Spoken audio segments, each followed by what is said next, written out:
Chapter 13. The Combat. De Wardes and de Guiche selected their horses and saddled them with their own hands, with holster saddles. De Guiche, having 2 pairs of pistols, went to his apartments to get them, and after having loaded them, gave the choice to De Wardes, who selected the pair he had made use of 20 times before, the same, indeed, with which de Guiche had seen him kill swallows flying. "You will not be surprised," he said, "if I take every precaution. You know the weapons well, and, consequently, I am only making the chances equal." "Your remark was quite useless," replied de Guiche, "and you have done no more than you are entitled to do." "Now," said De Wardes, "I beg you to have the goodness to help me to mount, for I still experience a little difficulty in doing so." "In that case, we had better settle the matter on foot." "No, once in the saddle, I shall be all right." "Very good. Then, we will not speak of it again," said de Guiche, as he assisted De Wardes to mount his horse. "And now," continued the young man, "in our eagerness to murder one another, we have neglected one circumstance." "What is that?" "That it is quite dark, and we shall almost be obliged to grope about, in order to kill." "Oh," said de Guiche, "you are as anxious as I am that everything should be done in proper order." "Yes, but I do not wish people to say that you have assassinated me any more than, supposing I were to kill you, I should myself like to be accused of such a crime." "Did anyone make a similar remark about your duel with the Duke of Buckingham?" said de Guiche. "It took place precisely under the same conditions as ours." "Very true, but there was still light enough to see by, and we were up to our middles almost, in the water. Besides, there were a good number of spectators on shore, looking at us." De Guiche reflected for a moment, and the thought which had already presented itself to him became more confirmed, that De Wardes wished to have witnesses present in order to bring back the conversation about Madame and to give a new turn to the combat. He avoided saying a word in reply, therefore, and, as De Wardes once more looked at him interrogatively, he replied, by a movement of the head, that it would be best to let things remain as they were. The 2 adversaries consequently set off, and left the shadow by the same gate, close to which we may remember to have seen Montalais and Malicorne together. The night, as if to counteract the extreme heat of the day, had gathered the clouds together in masses which were moving slowly along from the west to the east. The vault above, without a clear spot anywhere visible, or without the faintest indication of thunder, seemed to hang heavily over the earth, and soon began, by the force of the wind, to split into streamers, like a huge sheet torn to shreds. Large and warm drops of rain began to fall heavily, and gathered the dust into globules, which rolled along the ground. At the same time, the hedges, which seemed conscious of the approaching storm, the thirsty plants, the drooping branches of the trees, exhaled 1,000 aromatic odors, which revive in the mind tender recollections, thoughts of youth, endless life, happiness, and love. "How fresh the earth smells," said De Wardes. "It is a piece of coquetry to draw us to her." "By the by," replied de Guiche, "several ideas have just occurred to me, and I wish to have your opinion upon them." Relative to our engagement. It is quite some time, in fact, that we should begin to arrange matters. Is it to be an ordinary combat, and conducted according to established custom? Let me first know what your established custom is. That we dismount in any particular open space that may suit us, fasten our horses to the nearest object, meet, each without our pistols in our hands, and afterward retire for 150 paces, in order to advance on each other. Very good. That is precisely the way in which I killed poor Follivant 3 weeks ago at Saint Denis. I beg your pardon, but you forgot one circumstance. What is that? That in your duel with Follivant you advanced towards each other on foot, your swords between your teeth, and your pistols in your hands. True. While now, on the contrary, as you cannot walk, you yourself admit that we shall have to mount our horses again and charge, and the first who wishes to fire will do so. That is the best course, no doubt, but it is quite dark. We must make allowances for more missed shots than would be the case in the daytime. Very well. Each will fire 3 times, the pair of pistols already loaded, and 1 reload. Excellent. Where shall our engagement take place? Have you any preference?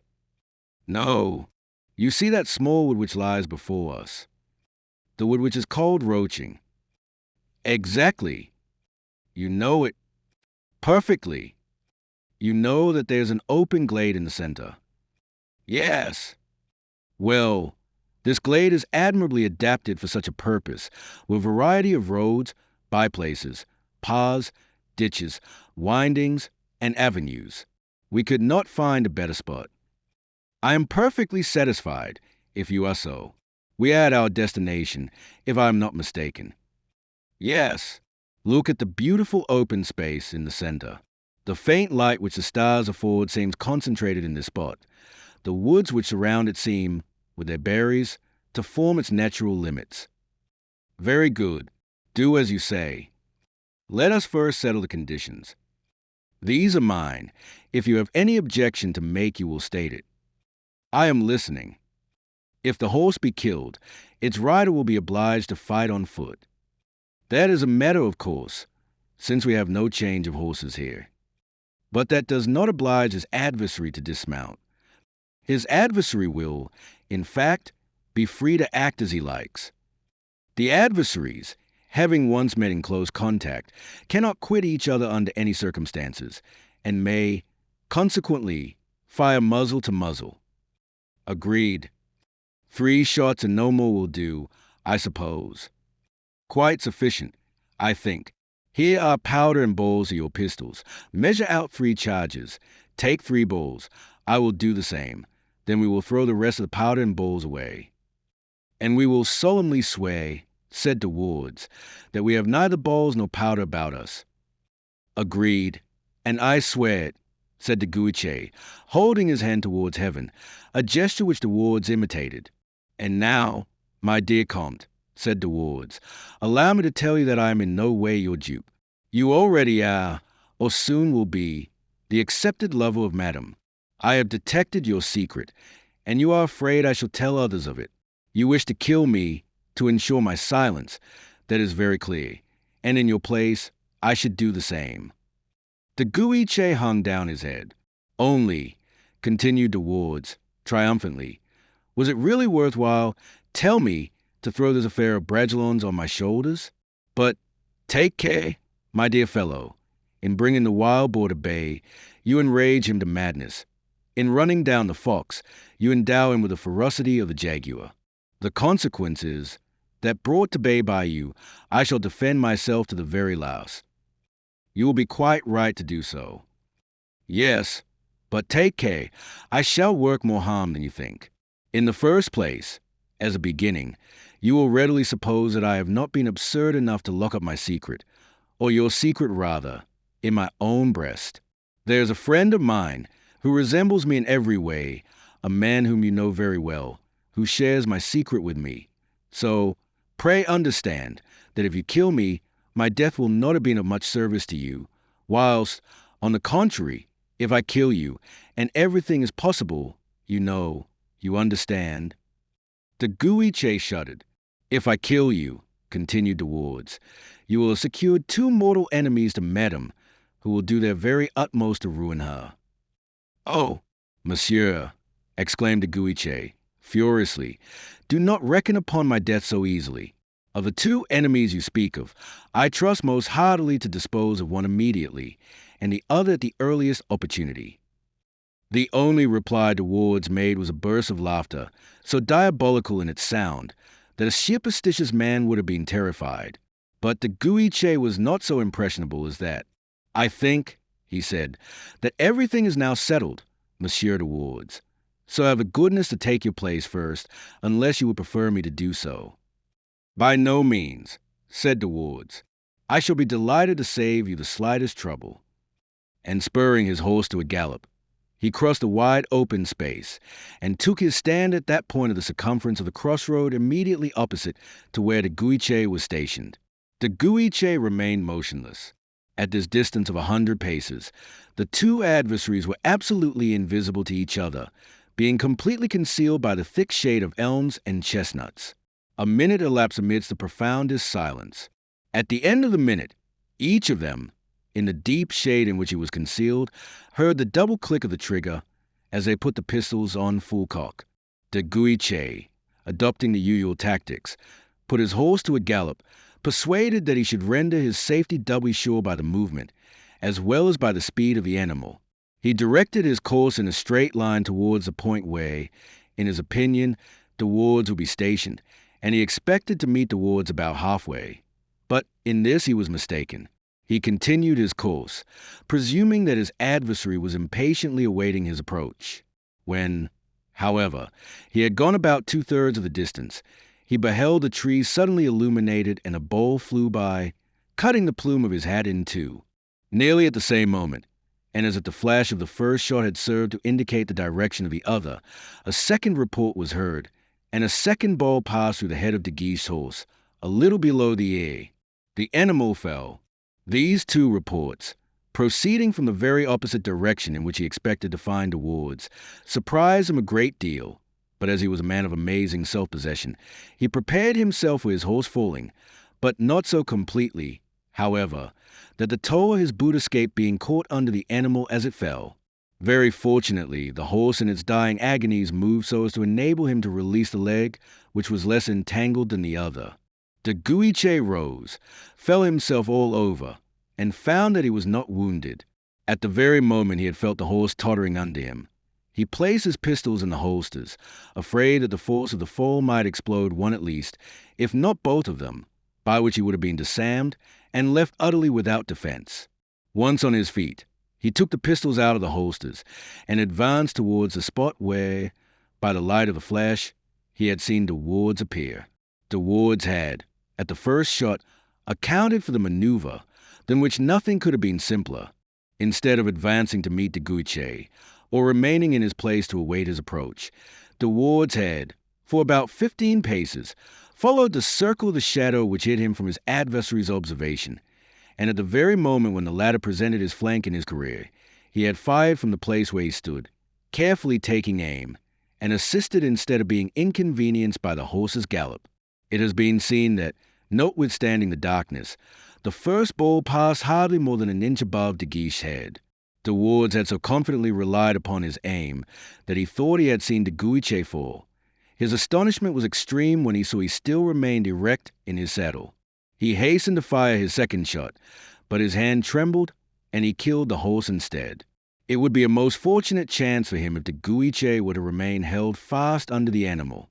Before he could have freed himself, De Wardes would have loaded his pistol and had De Guiche at his mercy.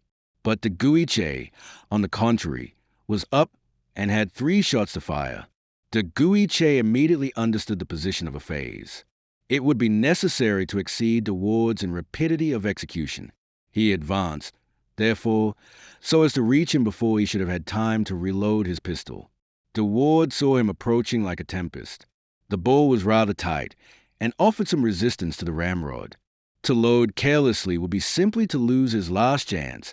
To take the proper care in loading meant fatal loss of time, or rather, throwing away his life. He made his horse bound on one side.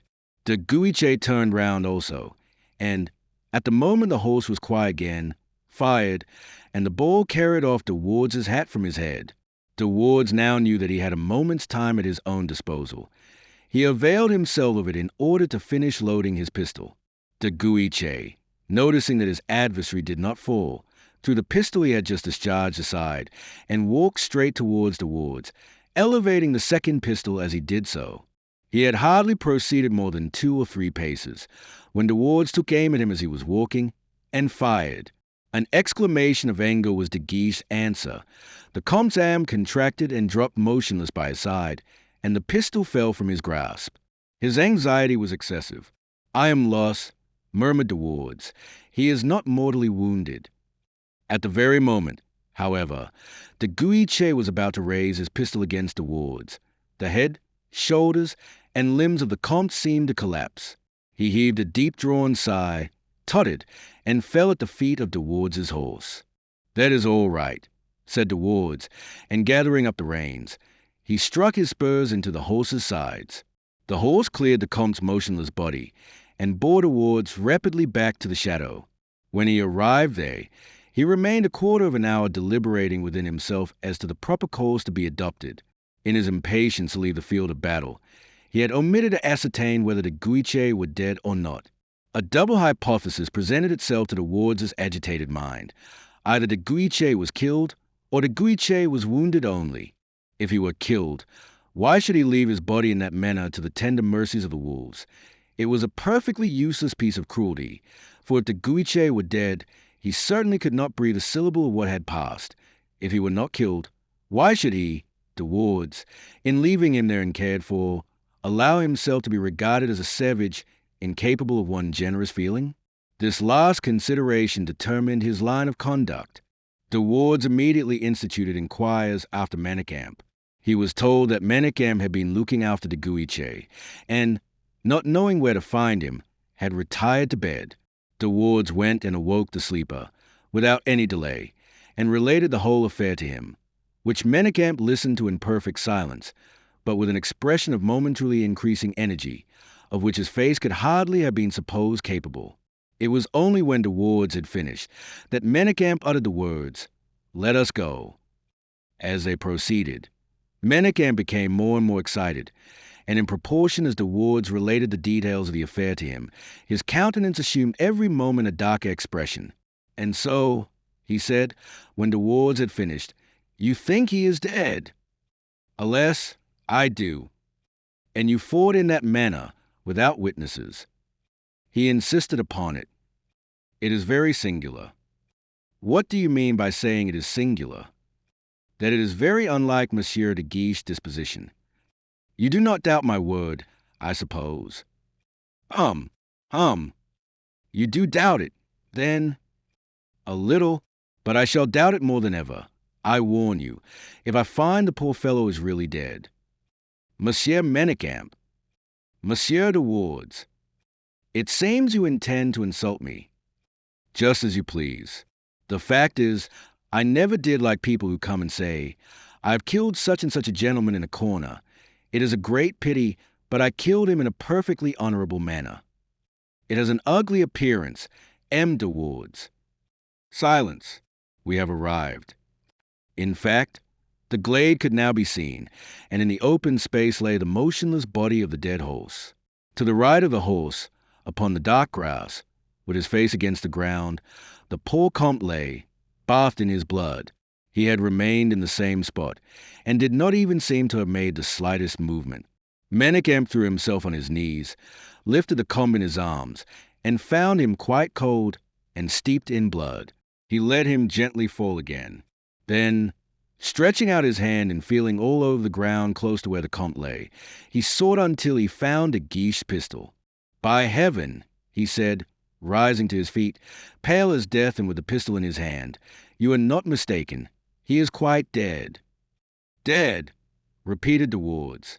"Yes, and his pistol is still loaded," added Manicamp, looking into the pan. "But I told you that I took aim as he was walking towards me, and fired at him at the very moment he was going to fire at me." "Are you quite sure that you fought with him, Monsieur de Wardes?" "I confess that I am very much afraid it has been a foul assassination." Nay, no exclamations. You have had your 3 shots, and his pistol is still loaded. You have killed his horse, and he, de Guiche, one of the best marksmen in France, has not touched even either your horse or yourself. Well, Monsieur de Wardes, you have been very unlucky in bringing me here. All the blood in my body seems to have mounted to my head, and I verily believe that since so good an opportunity presents itself, I shall blow your brains out on the spot. So, Monsieur de Wardes, recommend yourself to heaven." "Monsieur Manicamp, you cannot think of such a thing." "On the contrary, I am thinking of it very strongly." "Would you assassinate me?" "Without the slightest remorse, at least for the present." "Are you a gentleman?" "I have given a great many proofs of that." "Let me defend my life, then, at least." "Very likely, in order, I suppose, that you may do to me what you have done to poor de Guiche." And Manicamp slowly raised his pistol to the height of De Wardes' breast, and with arms stretched out and a fixed, determined look on his face, took a careful aim. De Wardes did not attempt a flight. He was completely terrified. In the midst, however, of this horrible silence, which lasted about a second, but which seemed an age to De Wardes, a faint sigh was heard. "Oh!" exclaimed De Wardes. "He still lives. Help! De Guiche, I am about to be assassinated." Manicamp fell back a step or two, and the two young men saw the Comte raise himself slowly and painfully upon one hand. Manicamp threw the pistol away a dozen paces, and ran to his friend, uttering a cry of delight. De Wardes wiped his forehead, which was covered with a cold perspiration. "It was just in time," he murmured. "Where are you hurt?"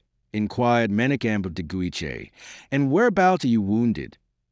De Guiche showed him his mutilated hand, and his chest covered with blood. "Comte," exclaimed De Wardes, "I am accused of having assassinated you. Speak, I implore you, and say that I fought loyally." "Perfectly so," said the wounded man. "Monsieur De Wardes fought quite loyally, and whoever says the contrary will make an enemy of me." "Then, sir," said Manicamp, "assist me, in the first place, to carry this gentleman home, and I will afterwards give you every satisfaction you please. Or, if you are in a hurry, we can do better still. Let us stanch the blood from the Comte's wounds here, with your pocket handkerchief and mine, and then, as there are 2 shots left, we can have them between us." "Thank you," said De Wardes. "Twice already, in 1 hour, I have seen death too close at hand to be agreeable. I don't like his look at all, and I prefer your apologies." Manicamp burst out laughing, and Guiche, too, in spite of his sufferings. The 2 young men wished to carry him, but he declared he felt quite strong enough to walk alone. The ball had broken his ring finger and his little finger, and then had glanced along his side, but without penetrating deeply into his chest. It was a pain rather than the seriousness of the wound, therefore, which had overcome de Guiche. Manicamp passed his arm under one of the Count's shoulders, and De Wardes did the same with the other, and in this way they brought him back to Fontainebleau, to the house of the same doctor who had been present at the death of the Franciscan, Aramis's predecessor. Chapter 14. The King's Supper. The king, while these matters were being arranged, was sitting at the supper table, and the not very large number of guests for that day had taken their seats too, after the usual gesture intimating the royal permission.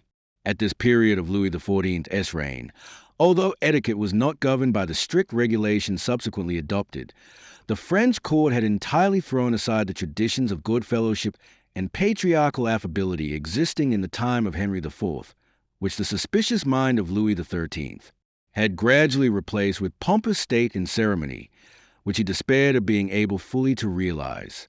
The king, therefore, was seated alone at a small separate table, which, like the desk of a president, overlooked the adjoining tables. Although we say a small table, we must not omit to add that this small table was the largest one there. Moreover, it was the one on which were placed the greatest number and quantity of dishes, consisting of fish, game, meat, fruit, vegetables, and preserves. The king was young and full of vigor and energy, very fond of hunting, addicted to all violent exercises of the body, possessing, besides, like all the members of the Bourbon family, a rapid digestion and an appetite speedily renewed. Louis XIV was a formidable table companion. He delighted in criticizing his cooks, but when he honored them by praise and commendation, the honor was overwhelming. The king began by eating several kinds of soup, either mixed together or taken separately. He intermixed, or rather separated, each of the soups by a glass of old wine. He ate quickly and somewhat greedily. Porthos, who from the beginning had, out of respect, been waiting for a jog of D'Artagnan's arm, seeing the king make such rapid progress, turned to the Musketeer and said in a low voice, "It seems as if one might go on now. His Majesty is very encouraging, from the example he sets. Look." "The king eats," said D'Artagnan, "but he talks at the same time. Try and manage matters in such a manner that, if he should happen to address a remark to you, he will not find you with your mouth full, which will be very disrespectful." "The best way, in that case," said Porthos, "is to eat no supper at all, and yet I am very hungry, I admit, and everything looks and smells most invitingly, as if appealing to all my senses at once." Don't think of not eating for a moment, said D'Artagnan. That would put his majesty out terribly. The king has a saying that he who works well eats well, and he does not like people to eat indifferently at his table. How can I avoid having my mouth full if I eat? Said Porthos. All you have to do, replied the captain of the Musketeers, is simply to swallow what you have in it, whenever the king does you the honor to address a remark to you. Very good, said Porthos, and from that moment he began to eat with a certain well-bred enthusiasm. Monsieur du Vallon, he said. Porthos was enjoying a salmi de liver, and swallowed half of the back. His name, pronounced in such a manner, made him start, and by a vigorous effort of his gullet he absorbed the whole mouthful. Sire, replied Porthos, in a stifled voice, but sufficiently intelligible nevertheless. Let those fillets d'agneau be handed to Monsieur du Vallon, said the king. Do you like brown meats, M. du Vallon? Sire, I like everything, replied Porthos. D'Artagnan whispered, Everything your majesty sends me. Porthos repeated, Everything your majesty sends me, an observation which the king apparently received with great satisfaction. People eat well who work well, replied the king, delighted to be in tete-a-tete a guest who could eat as Porthos did. Porthos received the dish of lamb, and put a portion of it on his plate. Well, said the king. Exquisite, said Porthos, calmly. Have you as good mutton in your part of the country, Monsieur du Vallon? Continued the king. Sire, I believe that from my own province, as everywhere else, the best of everything is sent to Paris for your majesty's use. But, on the other hand, I do not eat lamb in the same way your majesty does. Ah, and how do you eat it? Generally, I have a lamb dress hole. Oh, yes, sire. In what manner, Monsieur du Vallon? In this, sire, my cook, who is a German, first stuffs the lamb in question with small sausages he procures from Strasbourg, forcemeat balls from Troyes, and larks from Pithiviers. By some means or other, which I am not acquainted with, he bones the lamb as he would do a fowl, leaving the skin on, however, which forms a brown crust all over the animal.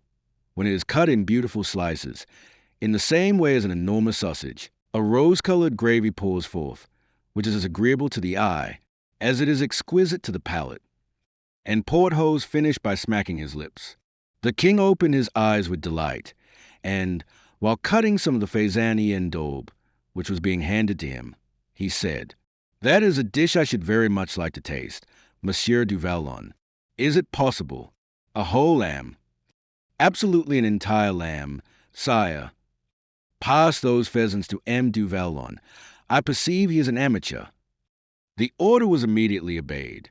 Then, continuing the conversation, he said, And you do not find a lamb too fat? No, sire. The fat falls down at the same time as the gravy does, and swims on the surface. Then the servant who carves removes the fat with a spoon, which I have had expressly made for that purpose. Where do you reside? Inquired the king. At Pierrefonds, sire. At Pierrefonds. Where is at M. du Vallon, near Belle Isle? Oh, no, sire. Pierrefonds is in the Soissonnais. I thought you alluded to the lamb on account of the salt marshes. No, sire, I have marshes which are not salt, it is true, but which are not the less valuable on that account. The king had now arrived at the entertainments, but without losing sight of Porthos, who continued to play his part in the best manner. You have an excellent appetite, M. du Vallon, said the king, and you make an admirable guest at table. Ah, sire, if your majesty were ever to pay a visit to Pierrefonds, we would both of us eat our lamb together, for your appetite is not an indifferent one by any means. D'Artagnan gave Porthos a kick under the table, which made Porthos color up. At your majesty's present happy age, said Porthos, in order to repair the mistake he had made, I was in the Musketeers, and nothing could ever satisfy me then. Your majesty has an excellent appetite, as I have already had the honor of mentioning, but you select what you eat with quite too much refinement to be called for one moment a great eater. The king seemed charmed at his guest's politeness. "Will you try some of these creams?" he said to Porthos. "Sire, your majesty treats me with far too much kindness to prevent me speaking the whole truth." "Pray do so, M. du Vallon." "Will, sire, with regard to sweet dishes, I only recognize pastry, and even that should be rather solid.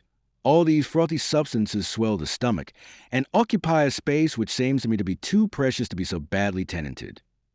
"Ah, gentlemen," said the king, indicating Porthos by a gesture, "he is indeed a model of gastronomy. It was in such a manner that our fathers, who so well knew what good living was, used to eat, while we, added His Majesty, do nothing but tantalize with our stomachs."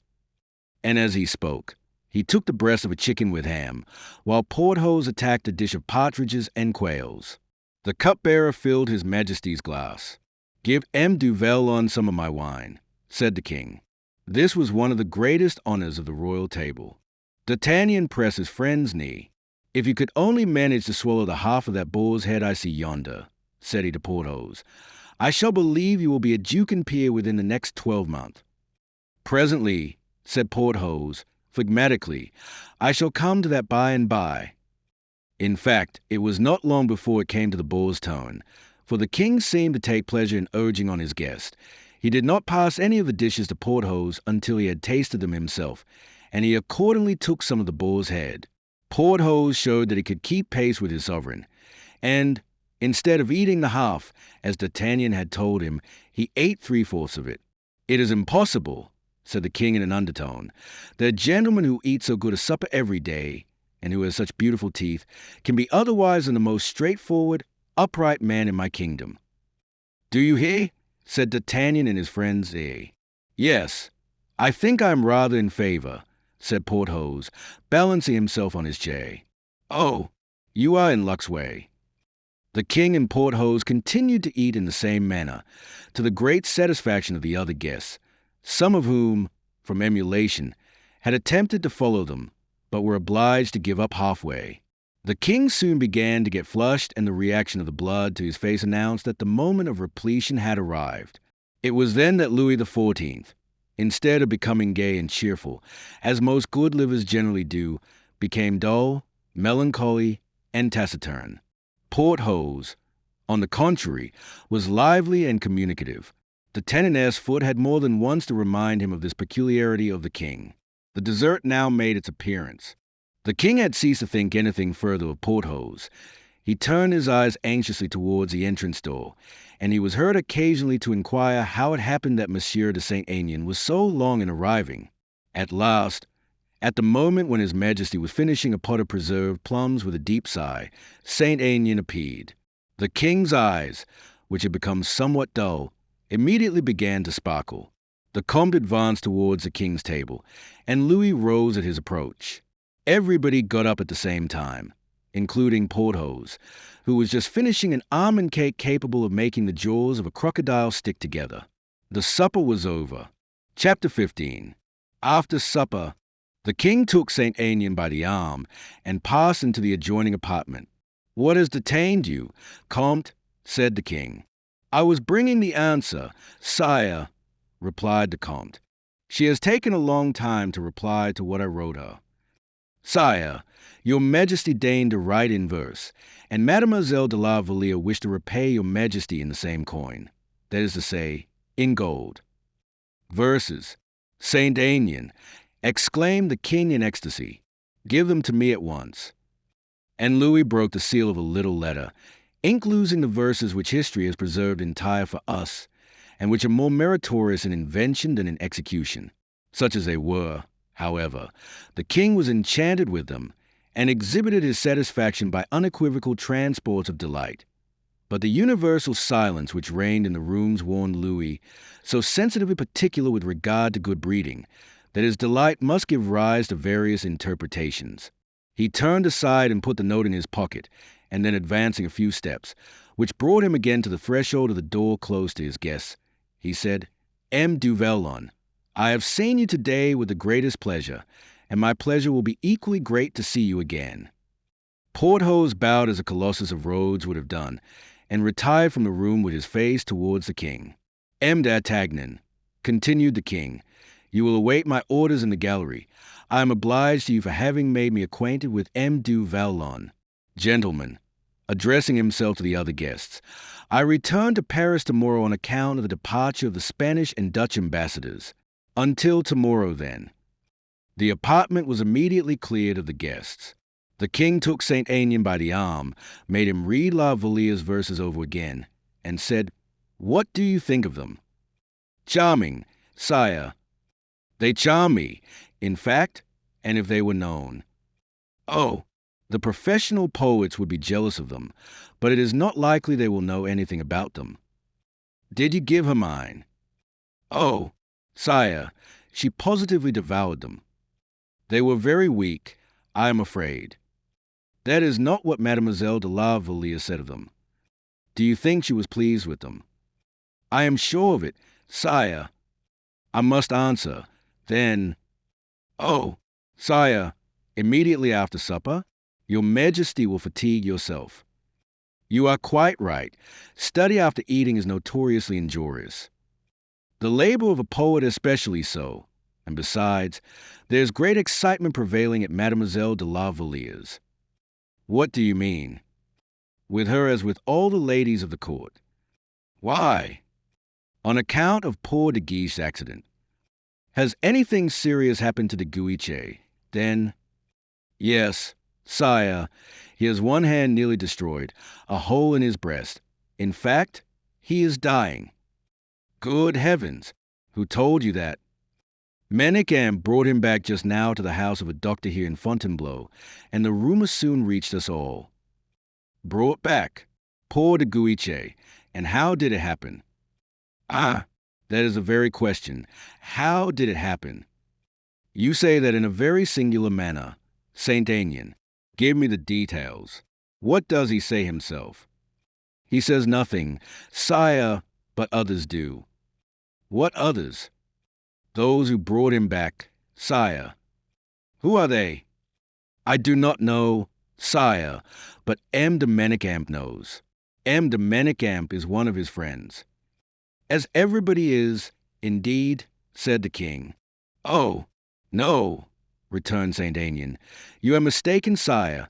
Every one is not precisely a friend of M. de Guiche." "How do you know that?" "Does your Majesty require me to explain myself?" "Certainly I do." "Well, sire, I believe I have heard something said about a quarrel between two gentlemen." "When?" "This very evening, before your Majesty's supper was served." "That can hardly be. I have issued such stringent and severe ordinances with respect to dueling, that no one, I presume, would dare to disobey them." "In that case, heaven preserve me from excusing anyone," exclaimed Saint Aignan. "Your Majesty commanded me to speak, and I spoke accordingly." "Tell me, then, in what way the Comte de Guiche has been wounded."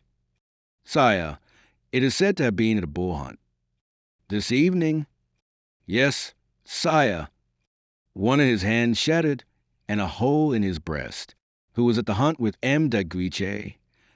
"I do not know, sire, but M. de Manicamp knows, or ought to know." "You are concealing something from me, Saint Aignan." "Nothing, sire, I assure you." "Then, explain to me how the accident happened. Was it a musket that burst?" "Very likely, sire, but yet, on reflection, it could hardly have been that, for the Guiche pistol was found close by him still loaded." "His pistol? But a man does not go to a boar hunt with a pistol, I should think." "Sire, it is also said that de Guiche's horse was killed and that the horse is still to be found in the wide open glade in the forest." "His horse? Guiche go on horseback to a boar hunt? Saint Aignan, I do not understand a syllable of what you have been telling me. Where did this affair happen?" "At the Run Point, in that part of the forest called the Bois Roaching." "That will do. Call M. d'Artagnan." Saint Aignan obeyed, and the musketeer entered. "Monsieur d'Artagnan," said the king, "you will leave this place by the little door of the private staircase." "Yes, sire." "You will mount your horse." "Yes, sire." and you will proceed to the Rond Point du Bois Roaching. Do you know the spot? Yes, sire. I have fought there twice. What? Exclaimed the king, amazed at the reply. Under the edicts, sire, of Cardinal Richelieu, returned D'Artagnan, with his usual impassibility. That is very different, monsieur. You will, therefore, go there, and will examine the locality very carefully. A man has been wounded there, and you will find a horse lying dead. You will tell me what your opinion is upon the whole affair. Very good, sire. As a matter of course, it is your own opinion I require, and not that of anyone else. You shall have it in an hour's time, sire. I prohibit your speaking with anyone, whoever it may be. Except with the person who must give me a lantern, said D'Artagnan. Oh, that is a matter of course, said the king, laughing at the liberty which he tolerated in no one but his captain of the Musketeers.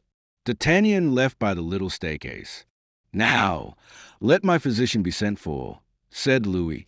10 minutes afterwards the king's physician arrived, quite out of breath. Do you, Saint Aignan, send Menachem to me, before the physician can possibly have spoken to him. And Saint Aignan left in his turn. Chapter 16. Showing in what way D'Artagnan discharged the mission with which the king had entrusted him. While the king was engaged in making these last-mentioned arrangements in order to ascertain the truth, D'Artagnan, without losing a second, ran to the stable, took down the lantern, settled his horse himself, and proceeded towards the place His Majesty had indicated.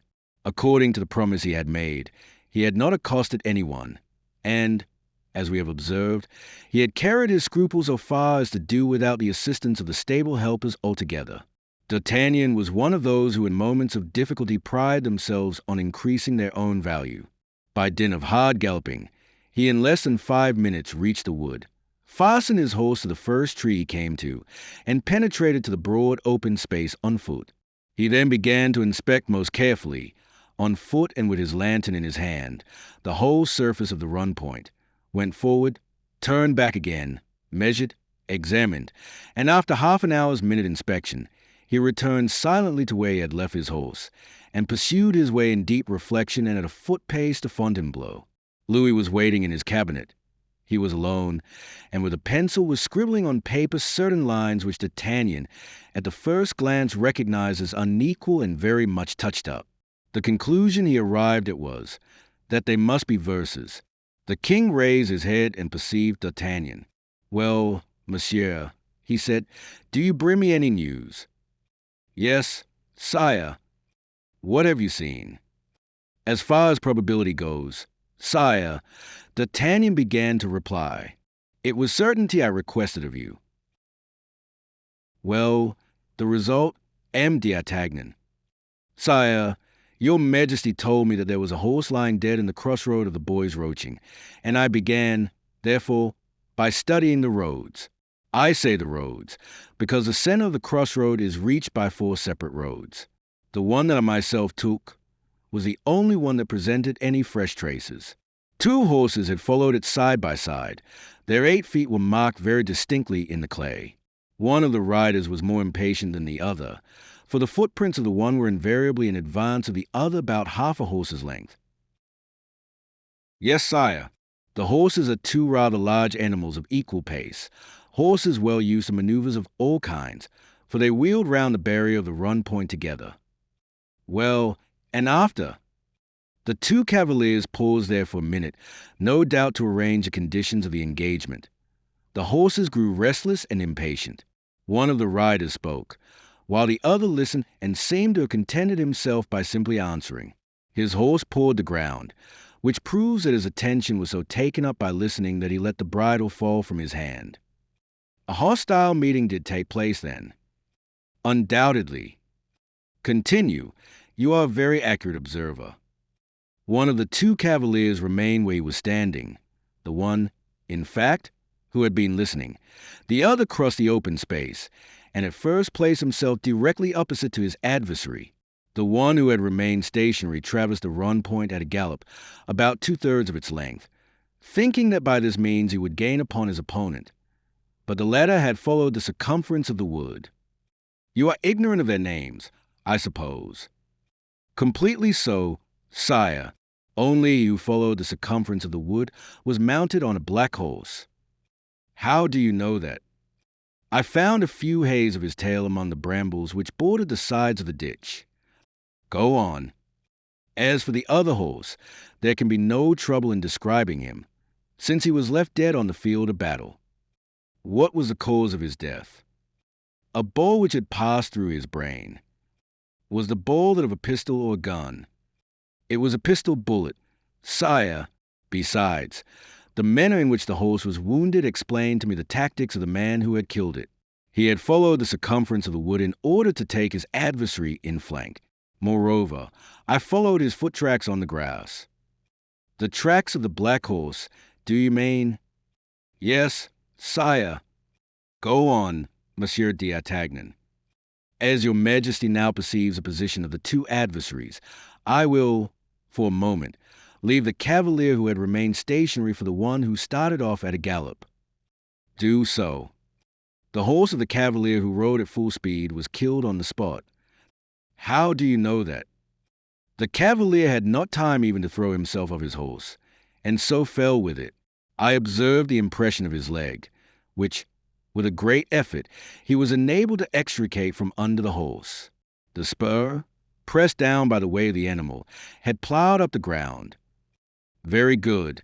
And what did he do as soon as he rose up again? He walked straight up to his adversary, who still remained upon the verge of the forest. Yes, sire. Then, having reached a favorable distance, he stopped firmly, for the impression of both his heels are left in the ground quite close to each other, fired, and missed his adversary. How do you know he did not hit him? I found a hat with a ball through it. Ah, a proof, then, exclaimed the king. Insufficient, sire, replied D'Artagnan, coldly.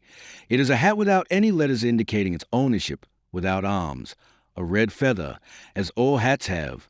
The lace, even, had nothing particular in it. Did the man with the hat through which the bullet had passed fire a second time? Oh, sire, he had already fired twice. How did you ascertain that? I found the waddings of the pistol. And what became the bullet which did not kill the horse? It cut in two the feather of the hat belonging to him against whom it was directed, and broke a small birch at the other end of the open glade. In that case, then, the man on the black horse was disarmed. Myles's adversary had still one more shot to fire. Sire, while the dismounted rider was extricating himself from his horse, the other was reloading his pistol. Only, he was much agitated while he was loading it, and his hand trembled greatly. How do you know that? Half the charge fell to the ground, and he threw the ramrod aside, not having time to replace it in the pistol. Monsieur d'Artagnan, this is marvelous you tell me. It is only close observation, sire, and the commonest highwayman could tell as much. The whole scene is before me from the manner in which you relate it. I have, in fact, reconstructed it in my own mind, with merely a few alterations. And now, said the king, let us return to the dismounted cavalier. You were saying that he walked towards his adversary while the latter was loading his pistol. Yes, but at the very moment he himself was taking aim, the other fired. Oh, said the king, and the shot? The shot told terribly. Sire, the dismounted cavalier fell upon his face, after having staggered forward 3 or 4 paces. Where was he hit? In 2 places. In the first place, in his right hand, and then, by the same bullet, in his chest. But how could you ascertain that? Inquired the king, full of admiration. By a very simple means. The butt end of the pistol was covered with blood, and the trace of the bullet could be observed, with fragments of a broken ring. The wounded man, in all probability, had the ring finger and the little finger carried off. As far as the hand goes, I have nothing to say, but the chest. Sire, there were 2 small pools of blood, at a distance of about 2.5 feet from each other. At one of these pools of blood, the grass was torn up by the clenched hand. At the other, the grass was simply pressed down by the weight of the body. "Poor de Guiche!" exclaimed the king. "Ah, it was M. de Guiche, then," said the musketeer. "Quietly, I suspected it, but did not venture to mention it to your majesty." "And what made you suspect it?" "I recognized the Graymont arms upon the holsters of the dead horse." "And you think he is seriously wounded?" "Very seriously, since he fell immediately and remained a long time in the same place. However, he was able to walk as he left the spot, supported by 2 friends." "You met him returning, then?" "No, but I observed the footprints of 3 men. The one on the right and the one on the left walked freely and easily, but the one in the middle dragged his feet as he walked. Besides, he left traces of blood at every step he took." "Now, monsieur, since you saw the combat so distinctly that not a single detail seems to have escaped you, tell me something about De Guiche's adversary." "Oh, sire, I do not know him." "And yet you see everything very clearly." "Yes, sire, I see everything, but I do not tell all I see, and, since a poor devil has escaped, your majesty will permit me to say that I do not intend to denounce him." "And yet he is guilty, since he has fought a duel, monsieur." "Not guilty in my eyes, sire," said D'Artagnan, coldly. "Monsieur," exclaimed the king, "are you aware of what you are saying?" "Perfectly, sire, but, according to my notions, a man who fights a duel is a brave man. Such, at least, is my own opinion, but your majesty may have another. It is but natural, for you are master here." "Monsieur d'Artagnan, I ordered you, however—" D'Artagnan interrupted the king by a respectful gesture. "You ordered me, sire, to gather what particulars I could respecting a hostile meeting that had taken place. Those particulars you have. If you order me to arrest M. de Guiche's adversary, I will do so, but do not order me to denounce him to you, for in that case I will not obey." "Give me his name, sire." The king stamped his foot angrily, but after a moment's reflection, he said, "You are right, 10 times, 20 times, 100 times right." "That is my opinion. Sire, I am happy that, this time, it accords with your majesty's." "One word more. Who assisted Guiche?" "I do not know, sire." "But you speak of 2 men. There was a person present. Then, as second—" "There was no second, sire. Nay, more than that. When M. de Guiche fell, his adversary fled without giving him any assistance." "The miserable coward!" exclaimed the king. "The consequence of your ordinances, sire. If a man has fought well and fairly, and has already escaped 1 chance of death, he naturally wishes to escape a second. M. de Bouteville cannot be forgotten very easily. And so, men turn cowards. No, they become prudent. And he has fled, then, you say?" "Yes, and as fast as his horse could possibly carry him." "In what direction?" "In the direction of the chateau." "Well, and after that?" "Afterwards, as I had the honor of telling your majesty, 2 men on foot arrived, who carried M. de Guiche back with them." "What proof have you that these men arrived after the combat?" "A very evident proof, sire. At the moment the encounter took place, the rain had just ceased, the ground had not had time to imbibe the moisture, and was, consequently, soaked. The footsteps sank in the ground, but while M. de Guiche was lying there in a fainting condition, the ground became firm again, and the footsteps made a less sensible impression." Louis clapped his hands together in sign of admiration. "Monsieur d'Artagnan," he said, "you are positively the cleverest man in my kingdom." The identical thing M. de Richelieu thought, and M. de Mazarin said, "Sire." "And now, it remains for us to see if your sagacity is at fault." "Oh, sire, a man may be mistaken. Humanimist error," said the musketeer, philosophically. "1. In that case, you are not human, Monsieur d'Artagnan, for I believe you are never mistaken." "Your majesty said that we were going to see whether such was the case. or not? Yes. In what way, may I venture to ask? I have sent for M. de Manicamp, and M. de Manicamp is coming. And M. de Manicamp knows the secret. De Guiche has no secrets from M. de Manicamp. D'Artagnan shook his head. No one was present at the combat, I repeat, and unless M. de Manicamp was one of the two men who brought him back. Hush, said the king. He is coming. Remain, and listen attentively. Very good, sire. And, at the very same moment, Manicamp and Saint Aignan appeared at the threshold of the door. Chapter 17. The Encounter. The king signified with an imperious gesture, first to the Musketeer, then to Saint Aignan, "On your lives, not a word." D'Artagnan withdrew, like a sentinel, to a corner of the room. Saint Aignan, in his character of a favorite, leaned over the back of the king's chair.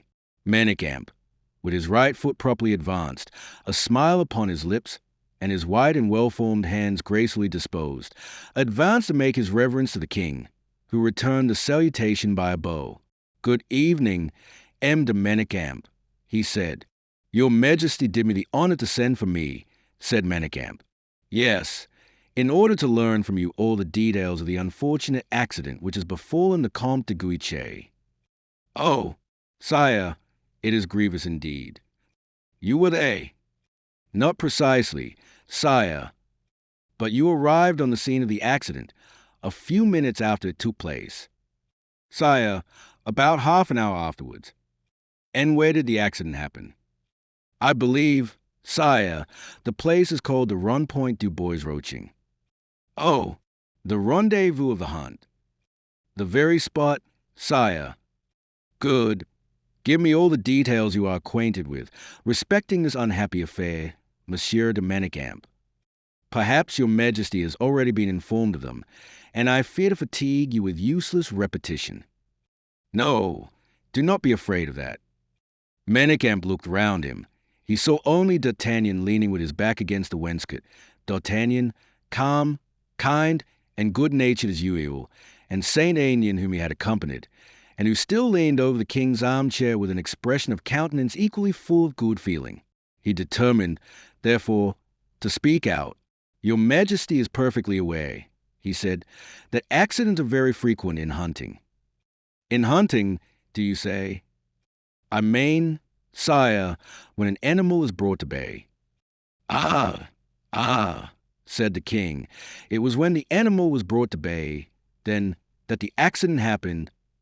"Alas, sire, unhappily it was." The king paused for a moment before he said, "What animal was being hunted?" "A wild boar, sire." "And what could possibly have possessed a Guiche to go to a wild boar hunt by himself? That is but a clownish idea of sport, only fit for that class of people who, unlike the Maréchal de Gramont, have no dogs and huntsmen, to hunt as gentlemen should do." Manicamp shrugged his shoulders. "Youth is very rash," he said, sententiously. "Well, go on," said the king. "At all events," continued Manicamp, not venturing to be too precipitate and hasty, and letting his words fall very slowly one by one. "At all events, sire, poor de Guiche went hunting, all alone." "Quite alone? Indeed, what a sportsman! And is not M. de Guiche aware that the wild boar always stands at bay?" "That is the very thing that really happened, sire. He had some idea, then, of the beast being there." "Yes, sire, some peasants had seen it among their potatoes." "Two. And what kind of animal was it?" "A short, thick beast." "You may as well tell me, monsieur, that de Guiche had some idea of committing suicide, for I have seen him hunt, and he is an active and vigorous hunter. Whenever he fires at an animal brought to bay and held in check by the dogs, he takes every possible precaution, and yet he fires with a carbine, and on this occasion he seems to have faced the boar with pistols only." Manicamp started. "A costly pair of pistols, excellent weapons to fight a duel with a man and not a wild boar. What an absurdity!" "There are some things, sire, which are difficult of explanation." "You are quite right, and the event which we are now discussing is certainly one of them. Go on. During the recital, St. Aignan, who probably would have made a sign to Menachem to be careful what he was about, found that the king's glance was constantly fixed upon himself, so it was utterly impossible to communicate with Menachem in any way. As for D'Artagnan, the statue of silence at Athens was far more noisy and far more expressive than he. Menachem, therefore, was obliged to continue in the same way he had begun, and so contrived to get more and more entangled in his explanation. "Sire," he said, "this is probably how the affair happened. Guiche was waiting to receive a ball as it rushed towards him." "On foot or on horseback?" inquired the king. "On horseback. He fired upon the brute and missed his aim, and then it dashed upon him. And the horse was killed." "Ah, your Majesty knows that. Then I have been told that a horse has been found lying dead in the crossroads of the Bois Roaching, and I presume it was De Guiche's horse." "Perfectly true, sire. It was his." "Well, so much for the horse, and now for de Guiche." De Guiche, once down, was attacked and worried by the wild boar, and wounded in the hand and in the chest. It is a horrible accident, but it must be admitted it was de Guiche's own fault.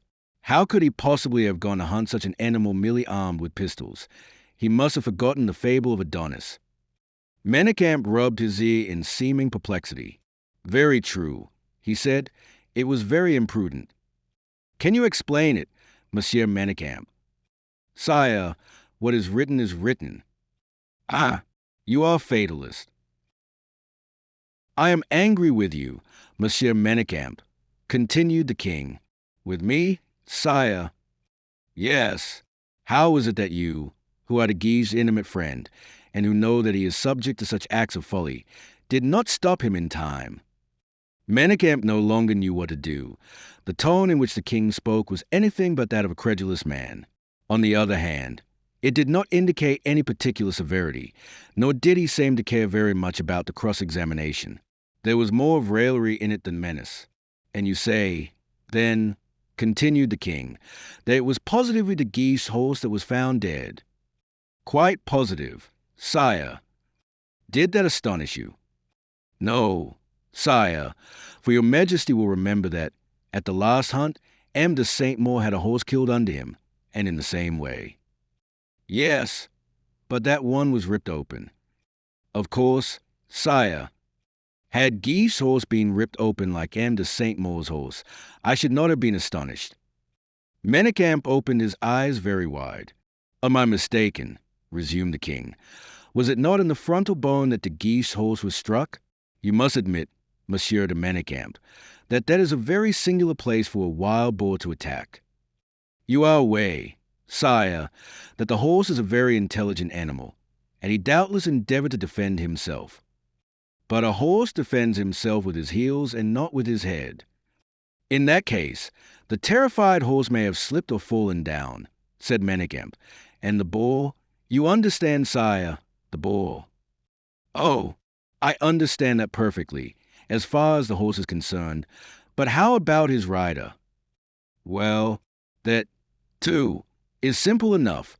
The boar left the horse and attacked the rider, and, as I have already had the honor of informing your Majesty, shattered de Guiche's hand at the very moment he was about to discharge his second pistol at him, and then, with a gouge of his tusk, made that terrible hole in his chest. Nothing is more likely. Really, Monsieur de Menachem, you are wrong in placing so little confidence in your own eloquence, and you can tell a story most admirably." "Your Majesty is exceedingly kind," said Menachem, saluting him in the most embarrassed manner. "From this day henceforth, I will prohibit any gentleman attached to my court going out to a similar encounter. Really, one might just as well permit dueling." Menachem started, and moved as if he were about to withdraw. "Is your Majesty satisfied?" "Delighted, but do not withdraw yet, Monsieur de Menachem," said Louis. "I have something to say to you." Well, thought D'Artagnan, "there's another who is not up to the mark," and he uttered a sigh which might signify, "Oh, the men of our stamp, where are they now?" At this moment an usher lifted up the curtain before the door, and announced the king's physician. "Ah!" exclaimed Louis. Here comes Monsieur Vellet, who has just been to see M. de Guiche. We shall now hear news of a man maltreated by the bull. Manicamp felt more uncomfortable than ever.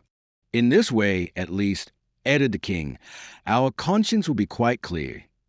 And he looked at D'Artagnan, who did not seem in the slightest degree discomposed. Chapter 18. The Physician. M. Vellet entered. The position of the different persons present was precisely the same. The king was seated, Saint Aignan leaning over the back of his armchair, D'Artagnan with his back against the wall, and Manicamp still standing. "Well, M. Vellet," said the king, "did you obey my directions?" "With the greatest alacrity, sire." "You went to the doctor's house in Fontainebleau?" "Yes, sire." "And you found M. de Guiche there?" "I did, sire." "What state was he in? Speak unreservedly." "In a very sad state indeed, sire. The wild boar did not quite devour him, however." "Devour whom?" "De Guiche." "What wild boar?" "The boar that wounded him." "M. de Guiche wounded by a boar?" "By a poacher, rather, or by a jealous husband, or an ill-used lover, who, in order to be revenged, fired upon him." "What is it that you say, Monsieur Vellet? Were not M. de Guiche's wounds produced by defending himself against a wild boar?" "M. de Guiche's wounds are the result of a pistol bullet that broke his ring finger and the little finger of the right hand, and afterwards buried itself in the intercostal muscles of the chest." "A bullet? Are you sure Monsieur de Guiche was wounded by a bullet?" exclaimed the king, pretending to look much surprised. "Indeed, I am, sire, so sure, in fact, that here it is." And he presented to the king a half-flattened bullet, which the king looked at but did not touch. "Did he have that in his chest, poor fellow?" he asked. "Not precisely. The ball did not penetrate, but was flattened, as you see, either upon the trigger of the pistol or upon the right side of the breastbone." "Good heavens," said the king. "Seriously, you said nothing to me about this, Monsieur de Manicamp." "Sire, what does all this mean? Then, this invention about hunting a wild boar at nightfall. Come, speak, monsieur." "Sire, it seems, then, that you are right," said the king, turning round towards his captain of Musketeers, "and that a duel actually took place." The king possessed, to a greater extent than anyone else, the faculty enjoyed by the great in power or position of compromising and dividing those beneath him. Manicamp darted a look full of reproaches at the musketeer. D'Artagnan understood the look at once, and not wishing to remain beneath the weight of such an accusation, advanced a step forward, and said, "Sire, your Majesty commanded me to go and explore the place where the crossroads meet in the Bois Roaching, and to report to you, according to my own ideas, what had taken place there. I submitted my observations to you, but without denouncing anyone. It was your Majesty yourself who was the first to name the Comte de Guiche." "Well, monsieur, well," said the king, haughtily, "you have done your duty, and I am satisfied with you. But you, Monsieur de Manicamp, have failed in yours, for you have told me a falsehood." "A falsehood, sire, the expression is a hard one. Find more accurate, than—" "Sire, I will not attempt to do so. I have already been unfortunate enough to displease your Majesty, and it will, in every respect, be far better for me to accept most humbly any reproaches you may think proper to address to me." "You are right, monsieur. Whoever conceals the truth from me risks my displeasure." "Sometimes, sire, one is ignorant of the truth. No further falsehood, monsieur, or I double the punishment." Manicamp bowed and turned pale. D'Artagnan again made another step forward, determined to interfere, if the still increasing anger of the king attained certain limits. "You see, monsieur," continued the king, "that it is useless to deny the thing any longer. M. de Guiche has fought a duel." "I do not deny it, sire, and it would have been truly generous on your Majesty's part not to have forced me to tell a falsehood." "Forced? Who forced you?" "Sire, M. de Guiche is my friend. Your Majesty has forbidden duels under pain of death." A faucet might save my friend's life, and I told it. Good, murmured D'Artagnan. An excellent fellow, upon my word. Instead of telling a faucet, monsieur, you should have prevented him from fighting, said the king. Oh, sire, your majesty, who is the most accomplished gentleman in France, knows quite as well as any of us other gentlemen that we have never considered M. de Bouteville dishonoured for having suffered death on the place to grieve. That which does in truth dishonour man is to avoid meeting his enemy, not to avoid meeting his executioner. Well, monsieur, that may be so, said Louis XIV. I am desirous of suggesting a means of your repairing all.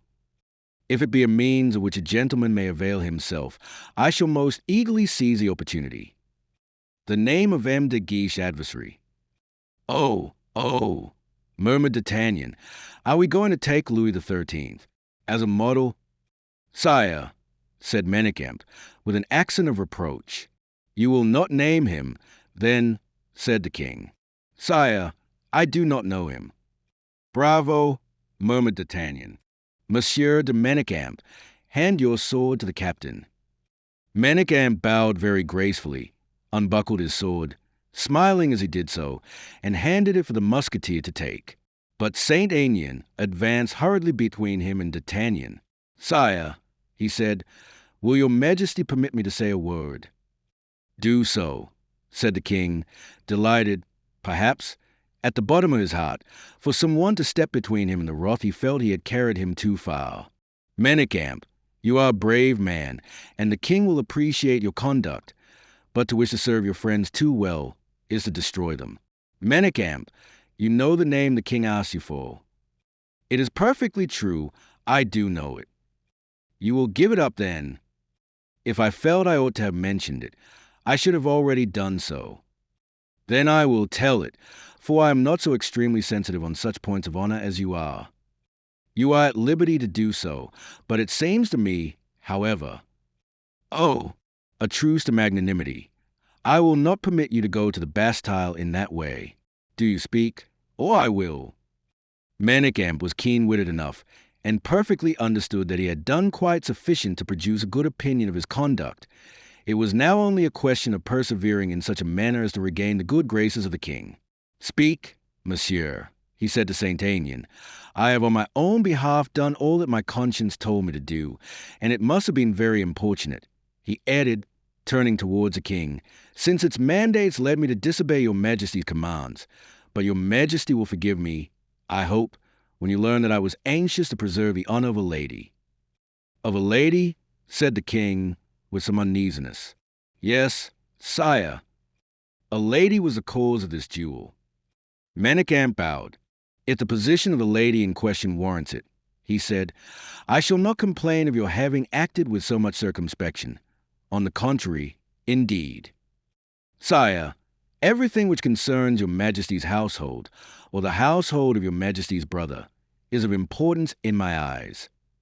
In my brother's household, repeated Louis XIV, with a slight hesitation. The cause of the duel was a lady belonging to my brother's household, do you say? Or to Madame's? Ah, to Madame's? Yes, sire. Well, and this lady is one of the maids of honor of Her Royal Highness Madame la Duchesse d'Orléans, for whom M. de Guiche fought, do you say? Yes, sire, and this time I tell no falsehood. Louis seemed restless and anxious. Gentlemen, he said, turning towards the spectators of this scene, will you have the goodness to retire for a moment? I wish to be alone with M. de Manicamp. I know he has some important communication to make for his own justification, and which he will not venture before witnesses. Put up your sword, M. de Manicamp. Manicamp returned his sword to his belt. The fellow decidedly has his wits about him, murmured the musketeer, taking Saint Aignan by the arm and withdrawing with him. He will get out of it, said the latter in D'Artagnan's ear, and with honor, too, calmed. Manicamp cast a glance of recognition at Saint Aignan and the captain, which luckily passed unnoticed by the king. Come, said D'Artagnan, as he left the room. I had an indifferent opinion of the new generation. Well, I was mistaken after all. There is some good in them, I perceive. Valet preceded the favorite and the captain, leaving the king and Manicamp alone in the cabinet. Chapter 19, wherein D'Artagnan perceives that it was he who was mistaken, and Manicamp who was right. And now we are alone. Monsieur de Manicamp, explain yourself. With the greatest frankness, sire, replied the young man. And in the first place, pray understand, added the king, that there is nothing to which I personally attach a greater importance than the honor of any lady. That is the very reason, sire, my endeavor to study your delicacy of sentiment and feeling. Yes, I understand all now. You say that it was one of the maids of honor of my sister-in-law who was the subject of dispute, and that the person in question, De Guiche's adversary, the man, in point of fact, whom you will not name. But whom and de Saint-Aignan will name, monsieur. Yes, you say, however, that this man insulted someone belonging to the household of Madame. Yes, sire, Mademoiselle de la Vallière. Ow, said the king, as if he had expected the name, and yet as if its announcement had caused him a sudden pang. Ow, it was Mademoiselle de la Vallière who was insulted. I do not say precisely that she was insulted, sire, but at all events, I merely say that she was spoken of in terms far enough from respectful. A man dazed to speak in disrespectful terms of Mademoiselle de la Vallière, and yet you refuse to tell me the name of the insulter. Sire, I thought it was quite understood that your Majesty had abandoned the idea of making me denounce him.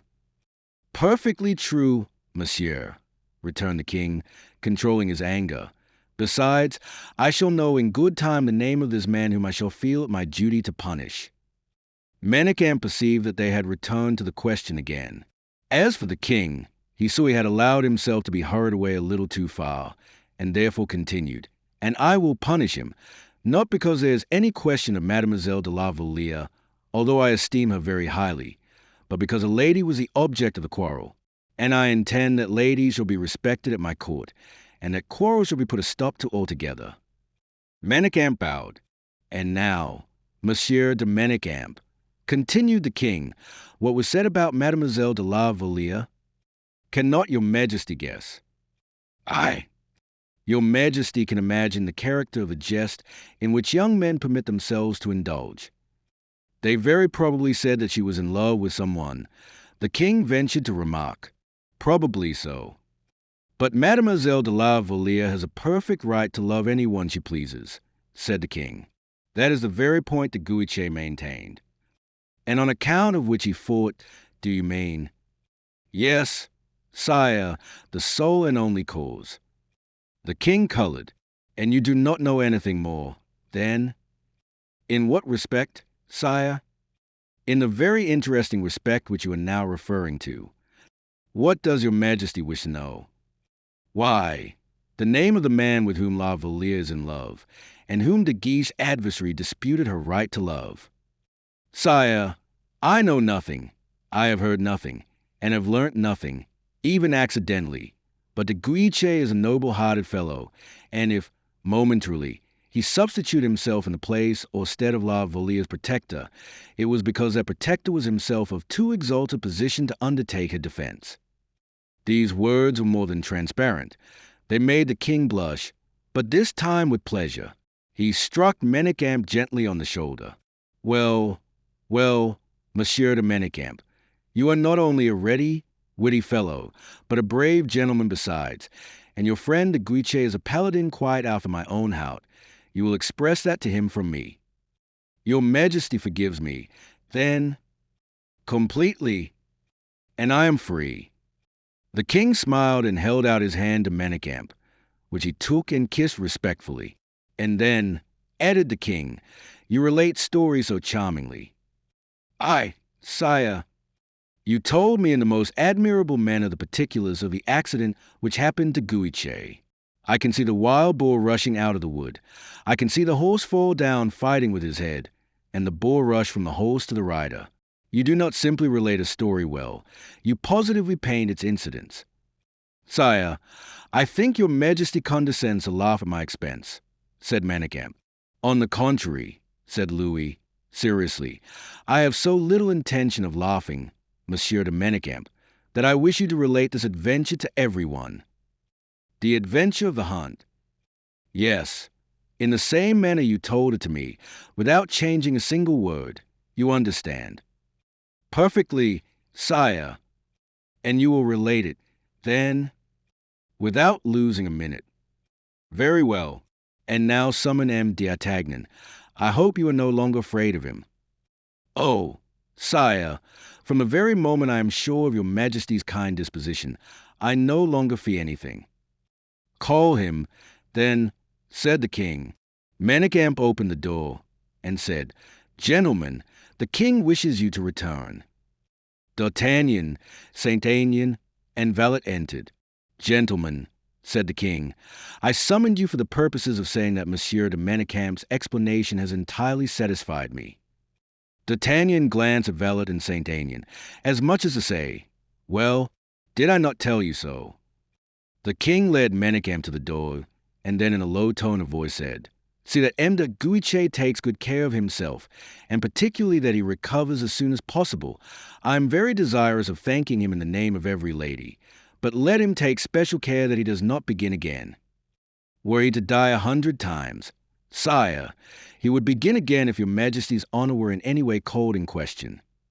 This remark was direct enough, but we have already said that the incense of flattery was very pleasing to the king, and, provided he received it, he was not very particular as to its quality. Very well," he said, as he dismissed Manicamp. "I will see to Guiche myself, and make him listen to reason." And as Manicamp left the apartment, the king turned round towards the 3 spectators of the scene, and said, "Tell me, Monsieur d'Artagnan, how does it happen that your sight is so imperfect? You, whose eyes are generally so very good." "My sight bad, sire?" "Certainly. It must be the case since your Majesty says so. But in what respect, may I ask?" "Why, with regard to what occurred in the boy's roaching." "Ah! Certainly. You pretended to have seen the tracks of 2 horses, to have detected the footprints of 2 men, and have described the particulars of an engagement, which you assert took place.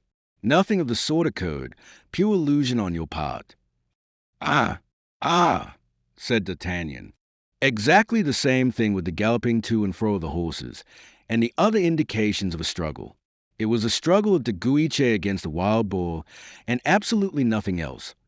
Only the struggle was a long and a terrible one, it seems." Ah, continued D'Artagnan. "And when I think that I almost believed it for a moment, but then you told it with such confidence. I admit, sire, that I must have been very short-sighted," said D'Artagnan, with a readiness of humor which delighted the king. "You do admit it, then?"